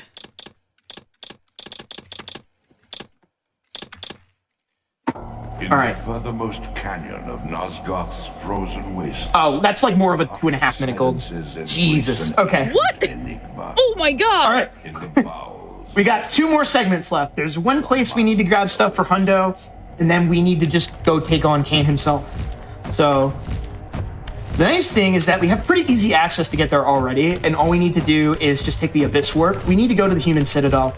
We saved Human Citadel for last because there's a lot of water in the Human Citadel, and once you have like this passive effect where when you're in shallow water, you slowly take damage. And so because of that, we'd like to wait until after we get the ability to swim, which also turns off that like weakness when you're standing in water, right? We need a couple of things from there. There will be a total of like 3 heart pieces in there. The last Eldritch Energy.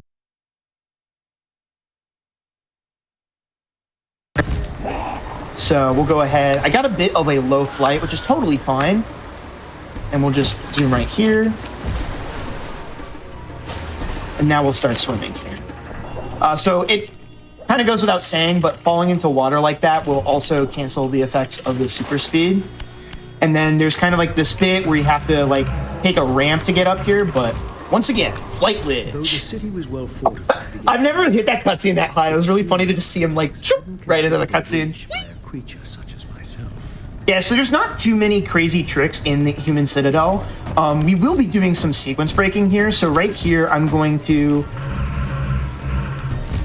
go ahead and get up and over here, which takes us to essentially a section that's hidden underneath like the canal in this area. Oh, right. I need to take this really slow because if you go too fast with your fly speed through here, the tunnel just unloads and it's really, really rude when that happens.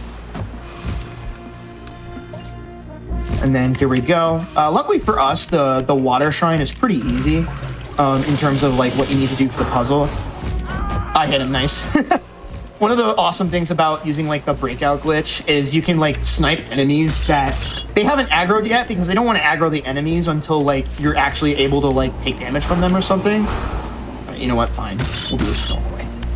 Oh, I could have done it from the other side. I'm a dingus. Okay. Y'all ever just a dingus? That ever happened to you? Oh, every day of my life. It's just my default state.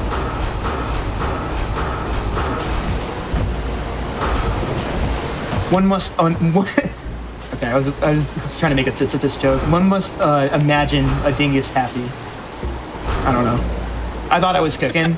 I clearly was not. Gotta put that back in the oven.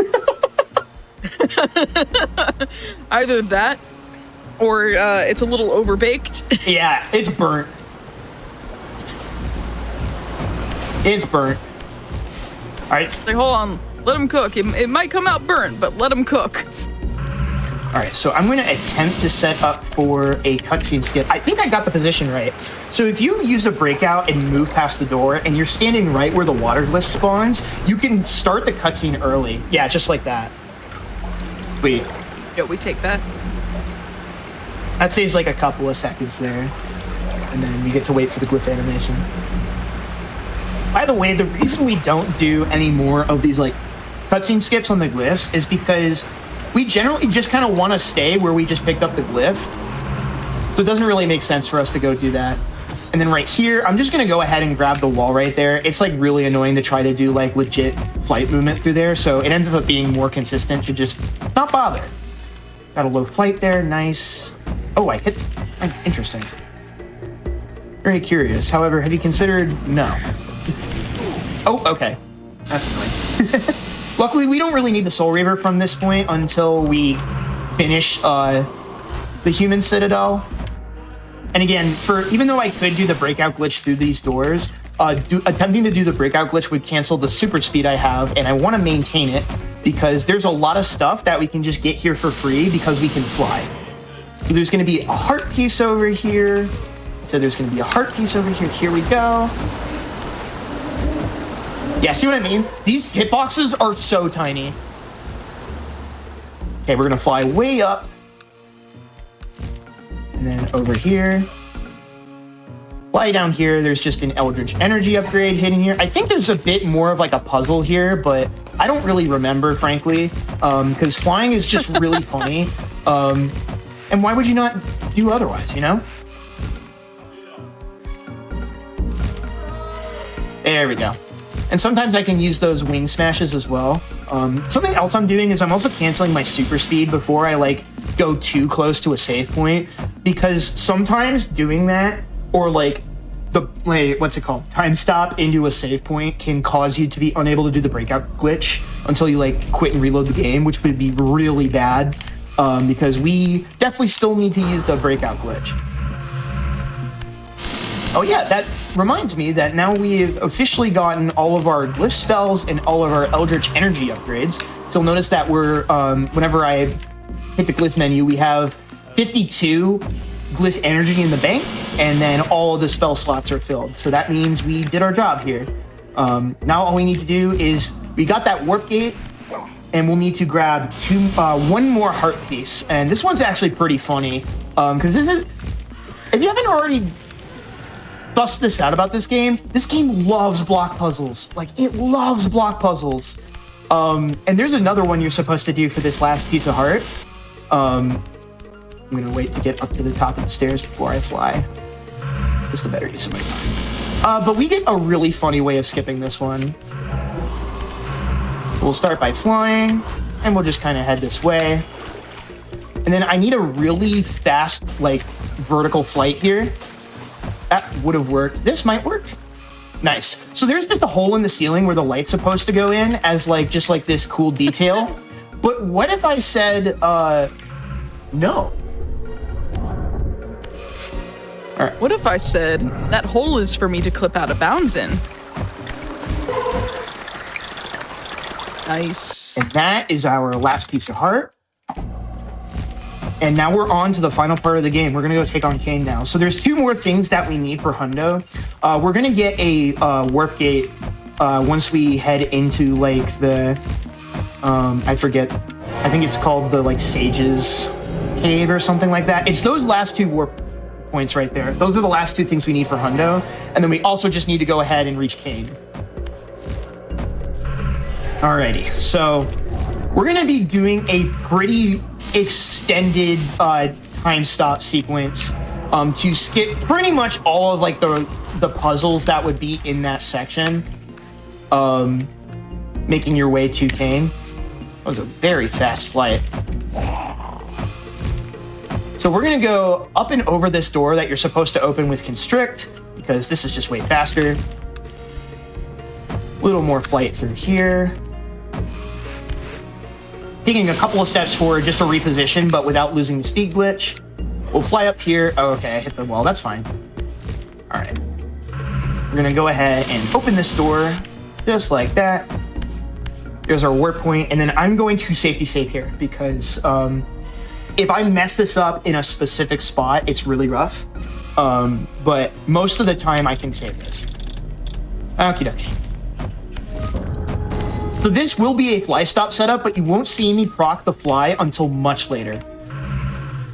If I do this right, I maintain this fly stop through this entire segment. So we queue it up, and here we go.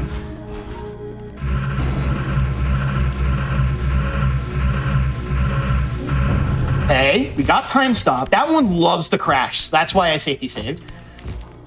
And then we're gonna go ahead and pause and unpause next to this guy. Now it's going to store that we are next to that specific enemy. I'm gonna go past this loading zone again to kind of set up kind of some of the positional data. And then if I jump, hold right, and telestab, it's gonna clip us in here. And then I have to do a stab and then pause input very quickly after. And if I do this right, this should put me, that's a little too late. Let me just shut up for a second. Yeah, no. You need to do what you need to do. It does not want to give it to me. Okay.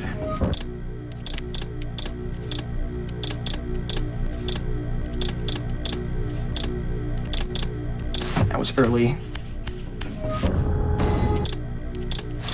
There we go. Okay. So I take a step forward to move the camera. And we jump through the wall. There we go. Nice. Okay. That's what I'm talking about. That is a very difficult trick. That pause that I need to do in order to get that to work is a 1-frame window.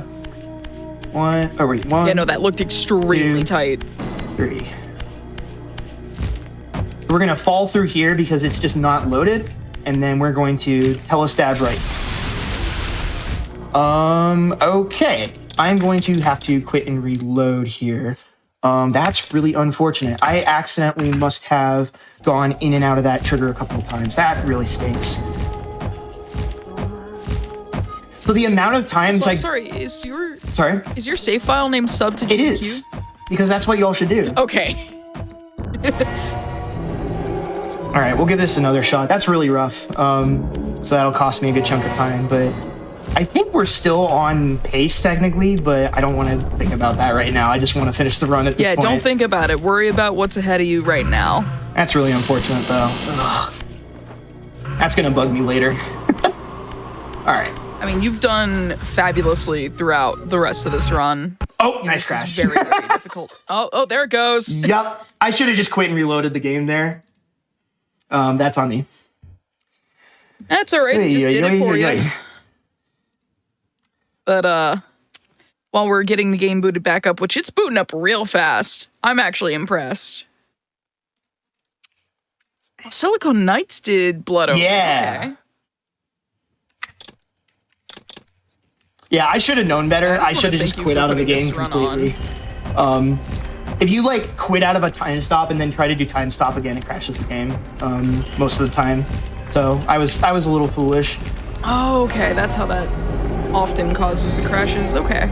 Yeah, but luckily we have this save point now, so this is kind of helpful. Really would have preferred not to crash there, but you know. Let's give this another go.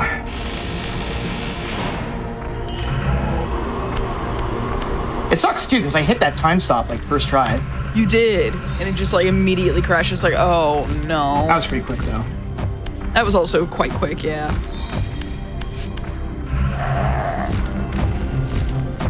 All right. So we'll pass over this once. That will set up the position properly. I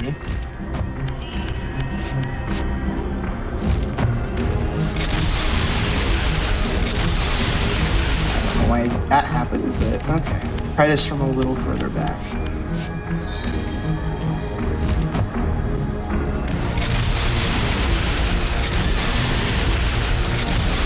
This one's being funky. I don't know why. Let me go back down this hallway a little. Okay, thank you, game.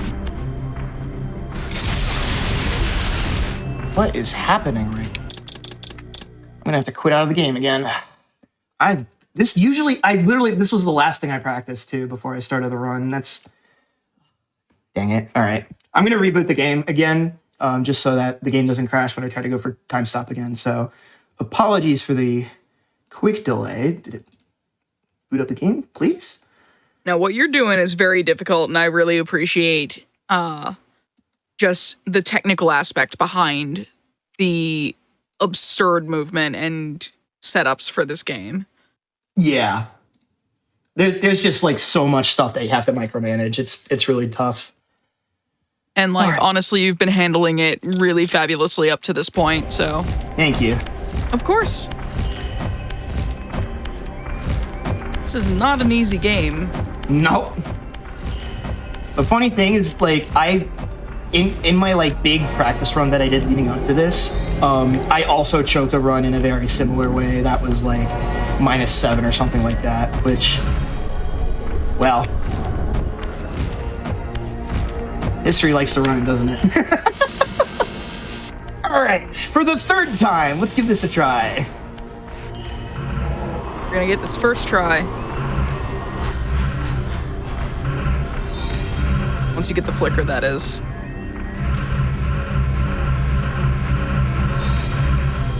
Okay.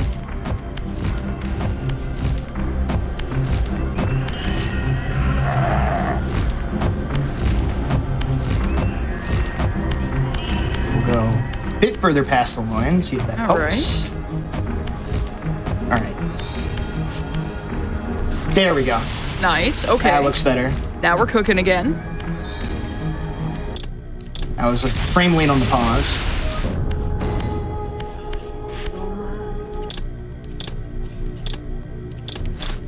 That was funky angle. Sometimes this trick is finicky, so it's being a little bit of a deeper. Just gonna try to rotate the camera a little bit. It looks like the camera's being a jerk. Might be doing this from the wrong spot. Let me try it from. Oh no, that was right. I was just not believing in myself. Almost worked.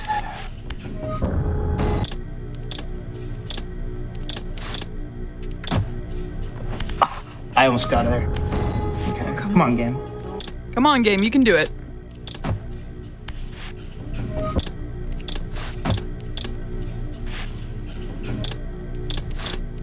I'm gonna change my camera angle again here. I think that might be influencing it. Come on, man. IS trying to change camera angle. Oh, okay, okay. All right. Okay, I got the wrong camera angle, so I'm gonna try to save this. Save it, nice. Nice. Okay. So I basically had to go blind there because the camera flipped around a way I did not appreciate. Yeah, and you can't really rotate the camera. You can only really pan it. Okay. 1, 2, 3.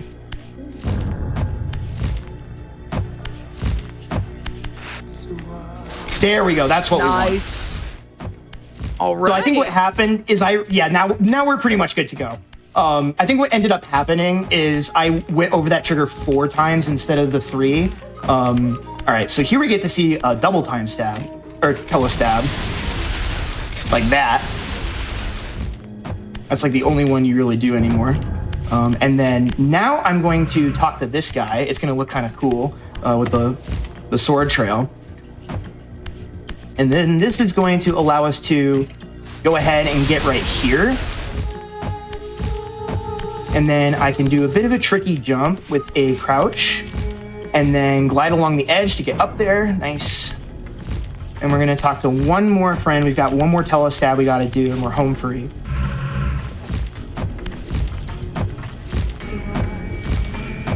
This has just been a daisy chain of telestab nonsense. Yeah.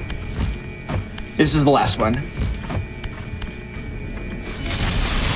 That gets us out of bounds, and then we float. We're good. We're in Nice. there. And now I'm gonna proc the flight glitch. And there's normally a ton of like cutscenes in here that the game really wants you to watch. But we're going to fly instead, because flying is fun. So unfortunately, a little bit of a slower flight than I normally like here. So let me see if I can. Come on.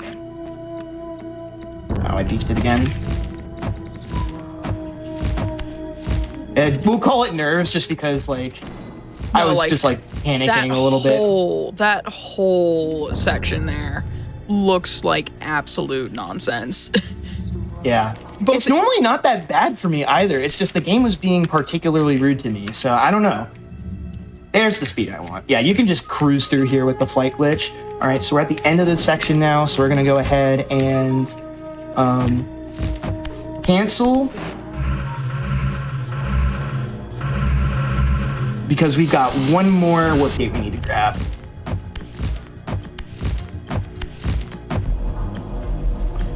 All right, and now we're going to be making our way into the final boss fight, so. Okie dokie. Oh, that didn't render for some reason. That's funny.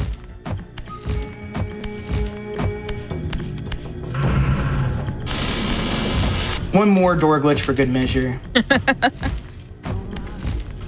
All right. Okay, so we're in the final boss now, and this is also one of the longest cutscenes in the game. We also get a great line here from Kain himself. I must say I'm disappointed in your progress. I imagined you'd be here sooner. I imagined you'd be here sooner. That's a really funny line in the Any Percent run that's like 10 minutes long. Did it Oh. No. This That's getting here in 2 hours. Yeah, and this entire sequence, like, basically this whole boss fight gets retold in the FMV opening for Soul Reaver 2. And it's really cool. Eternity Oh, is yeah. endless. But no, like, huge shout outs to you for getting through this run with all of its difficult tech, all of its really wild movement. And all of the flying has been really fun. Know the future. Yeah, and I love this speed game. It's just been so much fun, like, because, like, there's so much little intricacies to stuff like that, and just, like, so many weird properties of the game. So I like games that require you to become a student of the game in order to master, and this is exactly one of those. Oh, yeah. Gazing out across the plains of possibility, do you not feel with Also all get a your soul banger music track here as well. like gods? And as such, This cutscene is peak cinema, by the way. Sorry for like talking is. over it, but like, as long as a single one of us stands. I also shout out this cutscene because this was a really great place for getting B-roll footage for a long form video I was working on. So, well, speaking of which, I actually made a video about this game, about the fly stop glitch, because that was actually discovered a little bit after I started running the game. So if you want to like learn more about like the deep dive on how some of this stuff works, that's on my YouTube channel. You can find me at youtube.com/Jaxler, I believe. I think it's just that as the channel name, which I don't know how I got that, but nice. Yeah, considering here you're Jaxler 1. Futures Yeah. predestined. Mobius. But yeah, if you also found this run to be cool, I stream this game and a bunch of others all the time, so feel free to follow me at twitch.tv/Jaxler1. I will crush my PB in this at some point. Unfortunately, that won't be happening tonight. We were on pace for a heater. Amber, do you want to know what the pace was going into the final split? I mean, if you want to go ahead and share that, I'm all ears. I was ahead by 7 minutes and 37 seconds. Holy could I not? buckets. One must keep Yeah. his friends close, Raziel. Yeah. Enemies. Oh my god. You So grasp the absurd. Yeah, no, it's gonna It's all happen for good. you soon. We're the same. I'm actually not that upset though, because I really like getting runs this late so I can like work on my goals. It's so rare that you get a run to like Human Citadel or Lightglyph, for example, so. Than those whose passion. And, you know, I was obviously like taking safety precautions, like some of the safety saves I did in the Lightglyph split, so. Clever blasphemy. Oh my goodness. Cutscene's almost over, I promise. To explain how the fight works, it's gonna work similar to the Kain 1 fight, where we're gonna wait for him to teleport and stand in place so we know exactly where he's gonna spawn, and then we're just gonna whack him with the Soul Reaver 3 times, and then time will be on the final hit, so I'll call time once we get there. But the only one I really need to focus for is the last hit. Don't be simple. Their agenda was the same as ours. You are lost in a If this maze cutscene of ends soon moral enough, there might be a slim chance that this is world record by like a little bit, and I'm really upset at that. destiny is It's okay. It doesn't have to be world record for long with how you've been playing. That is true. I am not saving the splits though. So there's hit number 1. And it's gonna auto turn me. Yeah, this is gonna be record. That's really funny. I think it is. That'll be our hate second world video record games. tonight. Yeah. So we're gonna wait for him here, and they should spawn on that platform. Good. Good. Okay. So one more hit. Time is gonna be on final hit. This will actually be pretty close, which is hilarious. All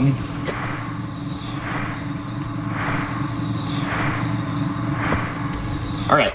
So he's gonna spawn towards the right side. So get ready on time.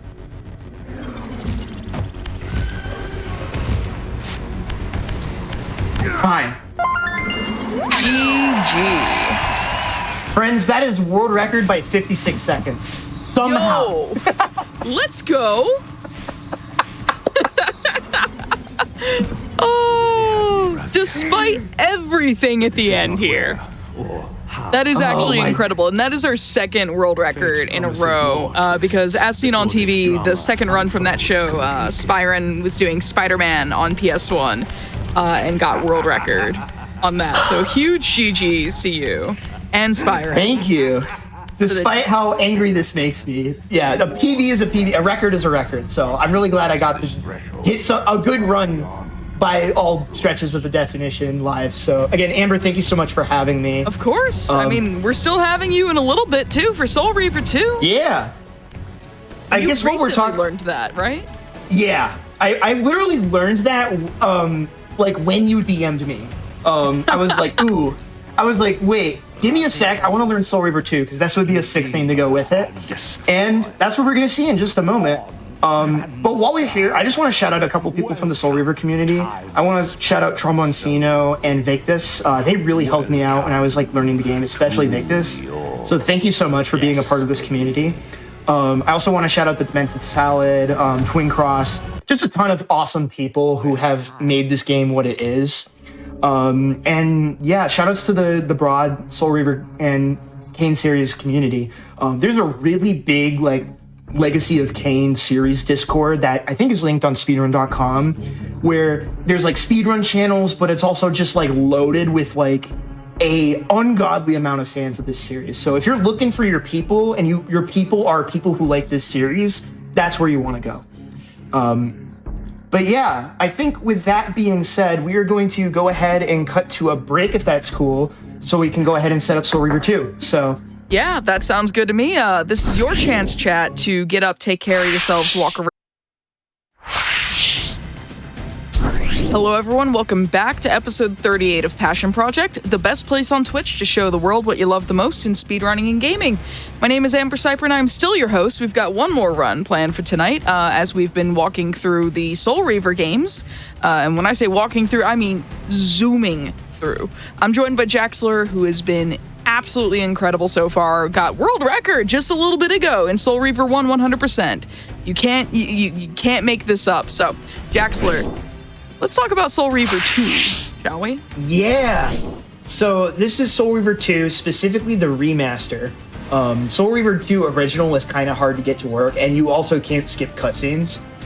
In a weird twist of fate, like, I feel like being able to skip the cutscenes makes this run like so much more fun. And like, it's so funny how that ends up working, right? But I will warn you, this run goes by very, very fast. There's a lot going on. There's similar glitches conceptually to what we saw in Soul Reaver 1, but they're triggered a bit differently. So I might not have time to perfectly explain all of them because I'm a one-man show here, so forgive me for that. But yeah, this is an any percent unrestricted run, so our goal is just to beat the game as fast as possible without any like restrictions on glitches we can use. So Yeah, this game's also peak fiction, so you won't be seeing any of the story at all, except for when we like call time. But so spoilers at the end of the run, but I would encourage you to go play this game. Yeah. Amber, are you ready to go? I'm ready to go as well if you want to count us in. And also, chat, this is, like he said, this is going to go by really fast because if you see the estimate, that ain't a 2-hour estimate anymore. That's 25 minutes, and we're probably not even going to go that far. Yeah, I'm probably going to dunk that by like 10. All right. Yeah, we're going home early tonight. All right, so time will start in... wait, hold on. It's 3, 2, 1, go. Where am I? So Mobius is going to say, where am I? And things are going to get very broken very, very quickly. I'm going to go over to a ledge in this room, zoom in, and we're going to do this. Hold on, game. Come on. There we go. So time stop is also a glitch in this game, and it has some different properties compared to what it has in Soul Reaver 1. In this case, it lets us oh, I beefed it. Okay. I'm going to have to retry that. So it allows you to run infinitely midair, but it has a couple of other properties and workarounds that I'll get to in a bit. So what I'm doing is I'm going into first person and then firing a projectile on that ledge, which causes me to fall off. This gives me the breakout glitch state like we had in Soul Reaver 1. However, if you then double tap the glyph menu, like you bring that menu up, so double tap, pause, and then hold the glyph menu button, it will appear when you unpause on frame 1, which gives us the time stop glitch. And so what I need to do here is like put myself in very specific spots in between the doors so that I can make sure I don't unload the wrong thing.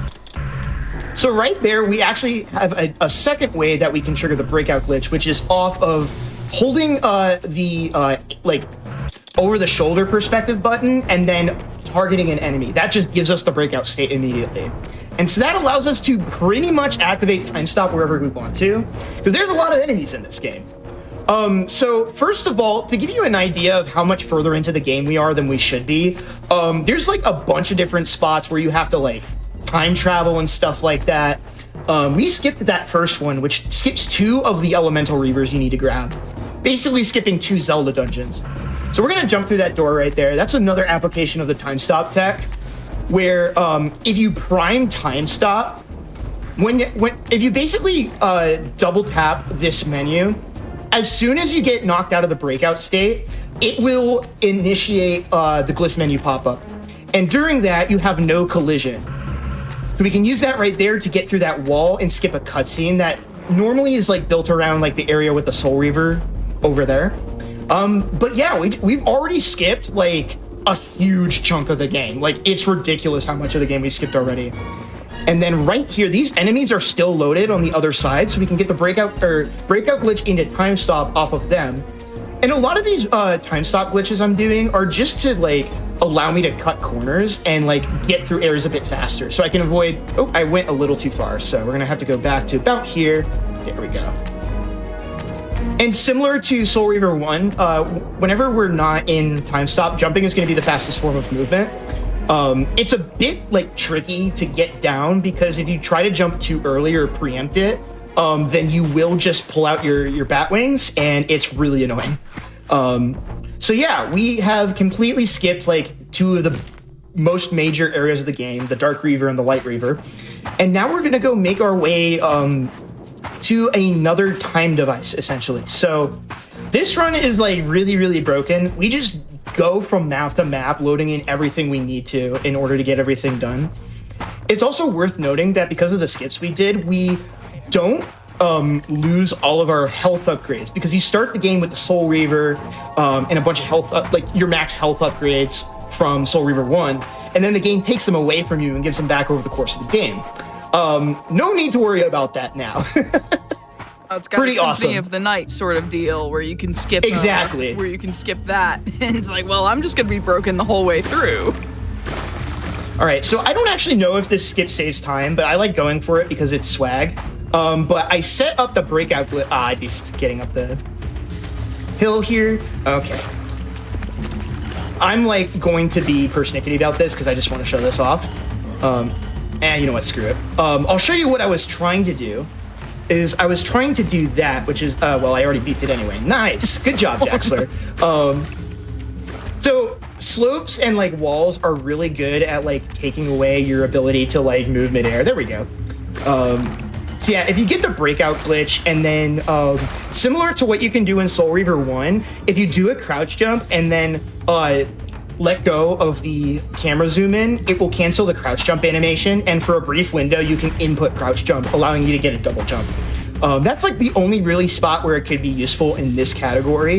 Again, I don't even know if that's fast technically, I just like doing it because it looks cool. All right, and so right here we're going to get the breakout glitch off of this enemy, and we're just going to walk away. And then I'm going to do another time stop to just serve as a little shortcut. Something worth noting as well is that this run kind of requires you to do it on controller, because if you're in the breakout glitch state, when you try to move with the left stick or like with the keyboard keys, it will also turn the camera, which makes it like really hard to control. But if you use the D-pad, it doesn't have this problem. So Interesting. Pretty bizarre. Yeah. Yeah, I noticed your posture had changed, which implied you had switched control schemes. Yes. All right, bit of a tricky strat here. I probably shouldn't go for this, but it's swag, so we're gonna go for it. Swag we're counts going to as do emotional time save. Oh, I saved it. Okay. Oh, okay.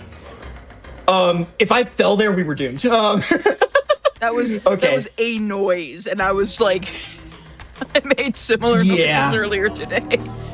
It's a speedrunner thing. Just speedrunner noises. Just oh. All right, so now we get to say hi to the Elder God again. We're just gonna fall here, and I'm trying to fall in a really, I beefed my turn. That's okay. We're going to rematerialize right here, and then we're gonna start swimming again. So you can also speed up your swimming animations by just mashing the jump and, I believe, crouch buttons, but the timing is a lot more lenient in Soul Reaver 2. And then we're gonna pop out right here. These enemies are gonna spawn in, so you guessed it, we're gonna do time stop. This lets us run through this wall and just skip having to jump over the top of it. Time stop is also obviously used for a ton of other skips, but it's really cool how you can just kind of set it up anywhere and use it for really creative like movement skips.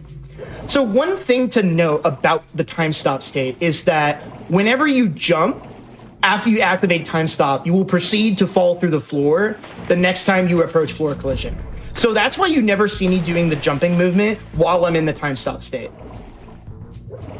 bit of a tricky bit of movement right here where I get that swim right there. Nicely done. And then this guy's going to spawn in, so we're going to get the breakout glitch. Not going to time stop yet. We're going to jump up here. This is a Dark Reaver bridge that you activate with the Dark Reaver, but I'm going to time stop over that instead. You might be seeing a theme here. I was gonna say, like, that counts as Dark Reaver, right? Exactly. I'm sure it also counts as the Light Reaver when you need that, too. Exactly. It's none Reaver left beef. None Reaver left beef. If you know, you know. All right, so for this skip, you're normally supposed to get the Wind Reaver to blow this door open, but I'm gonna... Ow. I'm going to get time stop, and then because the enemy is close enough to the door, I can regain time stop. So I can then do time stop to get over this gap, which also requires the air, like the Wind Reaver. So the Wind Reaver can break like destructible walls, which there aren't really many of in this game, and it also activates these like wind gusts that allow you to fly upwards that are really jank. But we don't have to do any of that. So one interesting difference here between the remaster and the OG Soul Reaver 2 run is that we normally try to do a time stop glitch to skip that cutscene, but because we can skip cutscenes in this game, we can just bypass that completely, and it's a lot faster to just eat the cutscene and skip it. So, pretty neat. And then right here, again, I'm going to be kind of crouch jumping into any of these climbable walls just because the climb animation is so slow. And so now we've done kind of like the final time shift. So normally from this point, all you need to do is go grab the Fire Reaver and then make your way just to the end of the game, really, and confront like Mobius. But we're obviously not going to do that, at least one of those steps. So we need to go back the way that we came. So we're going to be running through here again, but there's going to be some really cool time stop strats coming up here in a moment. So I'm going to start by going off to the right here, and then heading up over here, we're going to get the breakout glitch off of this enemy, and then I'm going to go stand over here and activate time stop. And then what I'm going to do is once I get to this platform that I'm going to try to stand underneath, I'm going to deactivate time stop and very quickly try to jump, which should hopefully get me on top of the platform. Nice. So there we go. That skips another use of like the Air Reaver.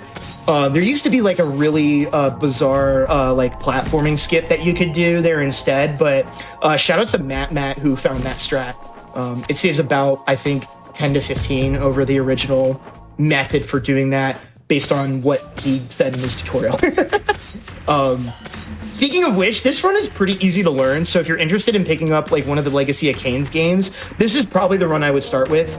Either this, well, yeah, probably this, and then maybe Soul Reaver 1 Unrestricted on Remake, although that one's a little tricky.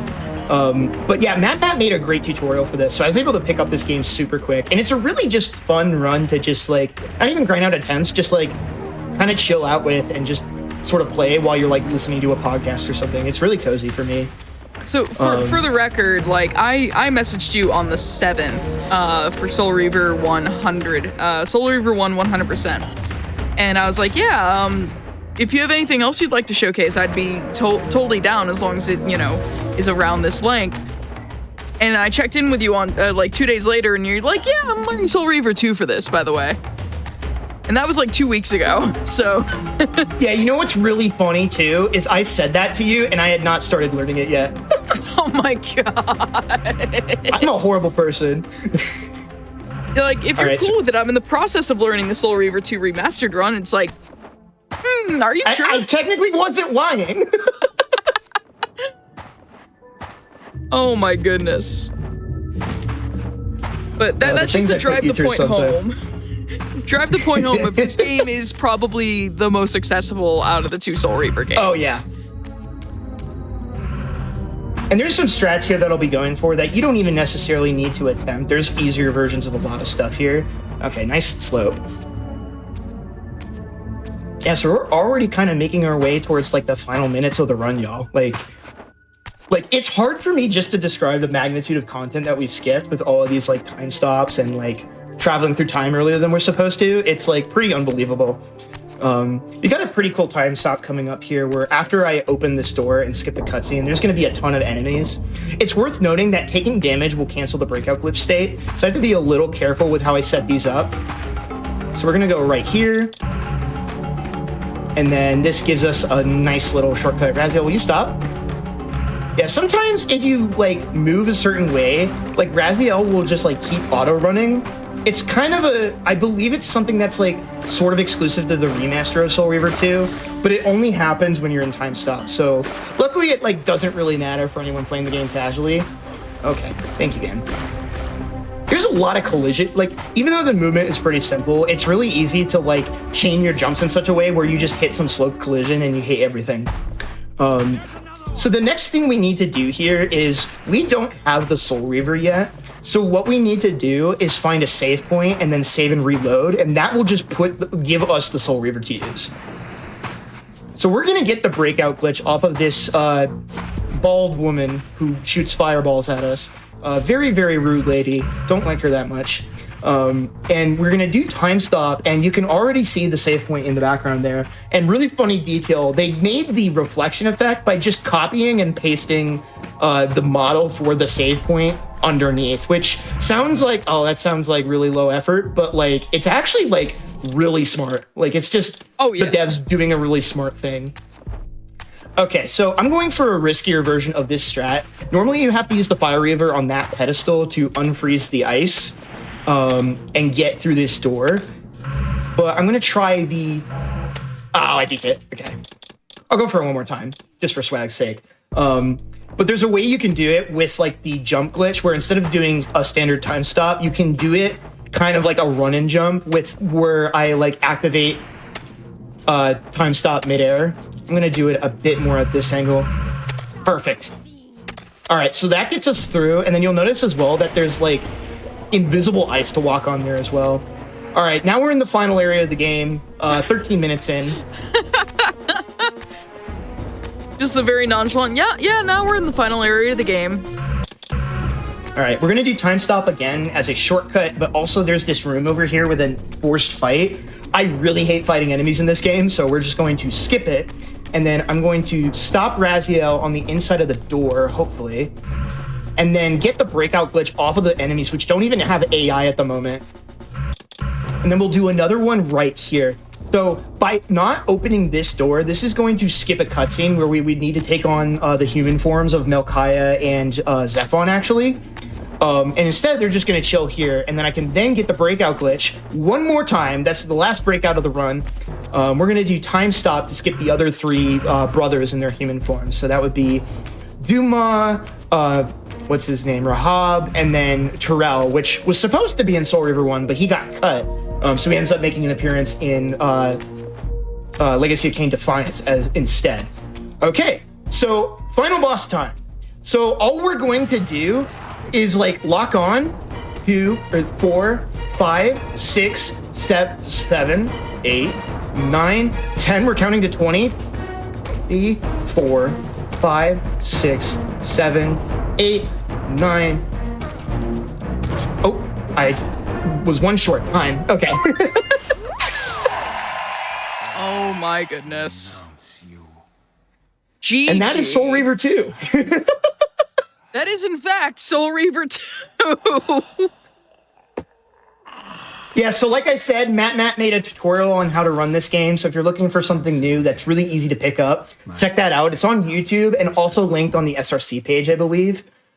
There's a dual category page for both remasters of the game, so check that out. I also just again want to shout out Matt as well as Pyrociter Watts, who did a lot of the groundwork for this. Also shout outs to Eodtex, who's doing a lot of cool stuff in the no major glitches realm for both of these remasters. So yeah, that's pretty much all I got. Again, twitch.tv/Jaxler1, youtube.com/Jaxler if you want to catch some of my PBs or long form content. But Amber, thank you so much for having me. This was a lot of fun. Thank you so much for being here and learning a new run just for this show, but also oh yeah, no problem. but also being willing to just show off Soul Reaver 1 100%, because I know that's been your baby since part of the way through last year. I think that's when you picked up the game, right? Yeah, November-ish. Yeah, you have not been running it particularly long, and you've done incredible work on it. And chat, I want to shout you all out for being here. And also, one quick thing I want to announce. You should check out GDQ's International Transgender Day of Visibility celebration. That's going to be a weekend highlighting transgender speedrunners on March 29th and the 30th. And if you want to, you can use trans visibility, trans visibility in Twitch chat for more information. I think submissions are open for it right now. I'm actually not. I'm having one of those moments where I'm not sure. But I do know that is coming, so keep an eye out for it. And if you want to submit to it and you identify as, trans or gender nonconforming, if just check out all the information there. There's the form to submit it in chat right now. And I just want to say thank you all for being here tonight, and please look after yourselves and your loved ones. Drink some water, stretch your legs, eat a snack, take your medicine or your vitamins if you need to. And remember, you are valid and you deserve the best, and the world is a better place with you in it. Passion Project and As Seen on TV will be returning on Thursday, March 6th.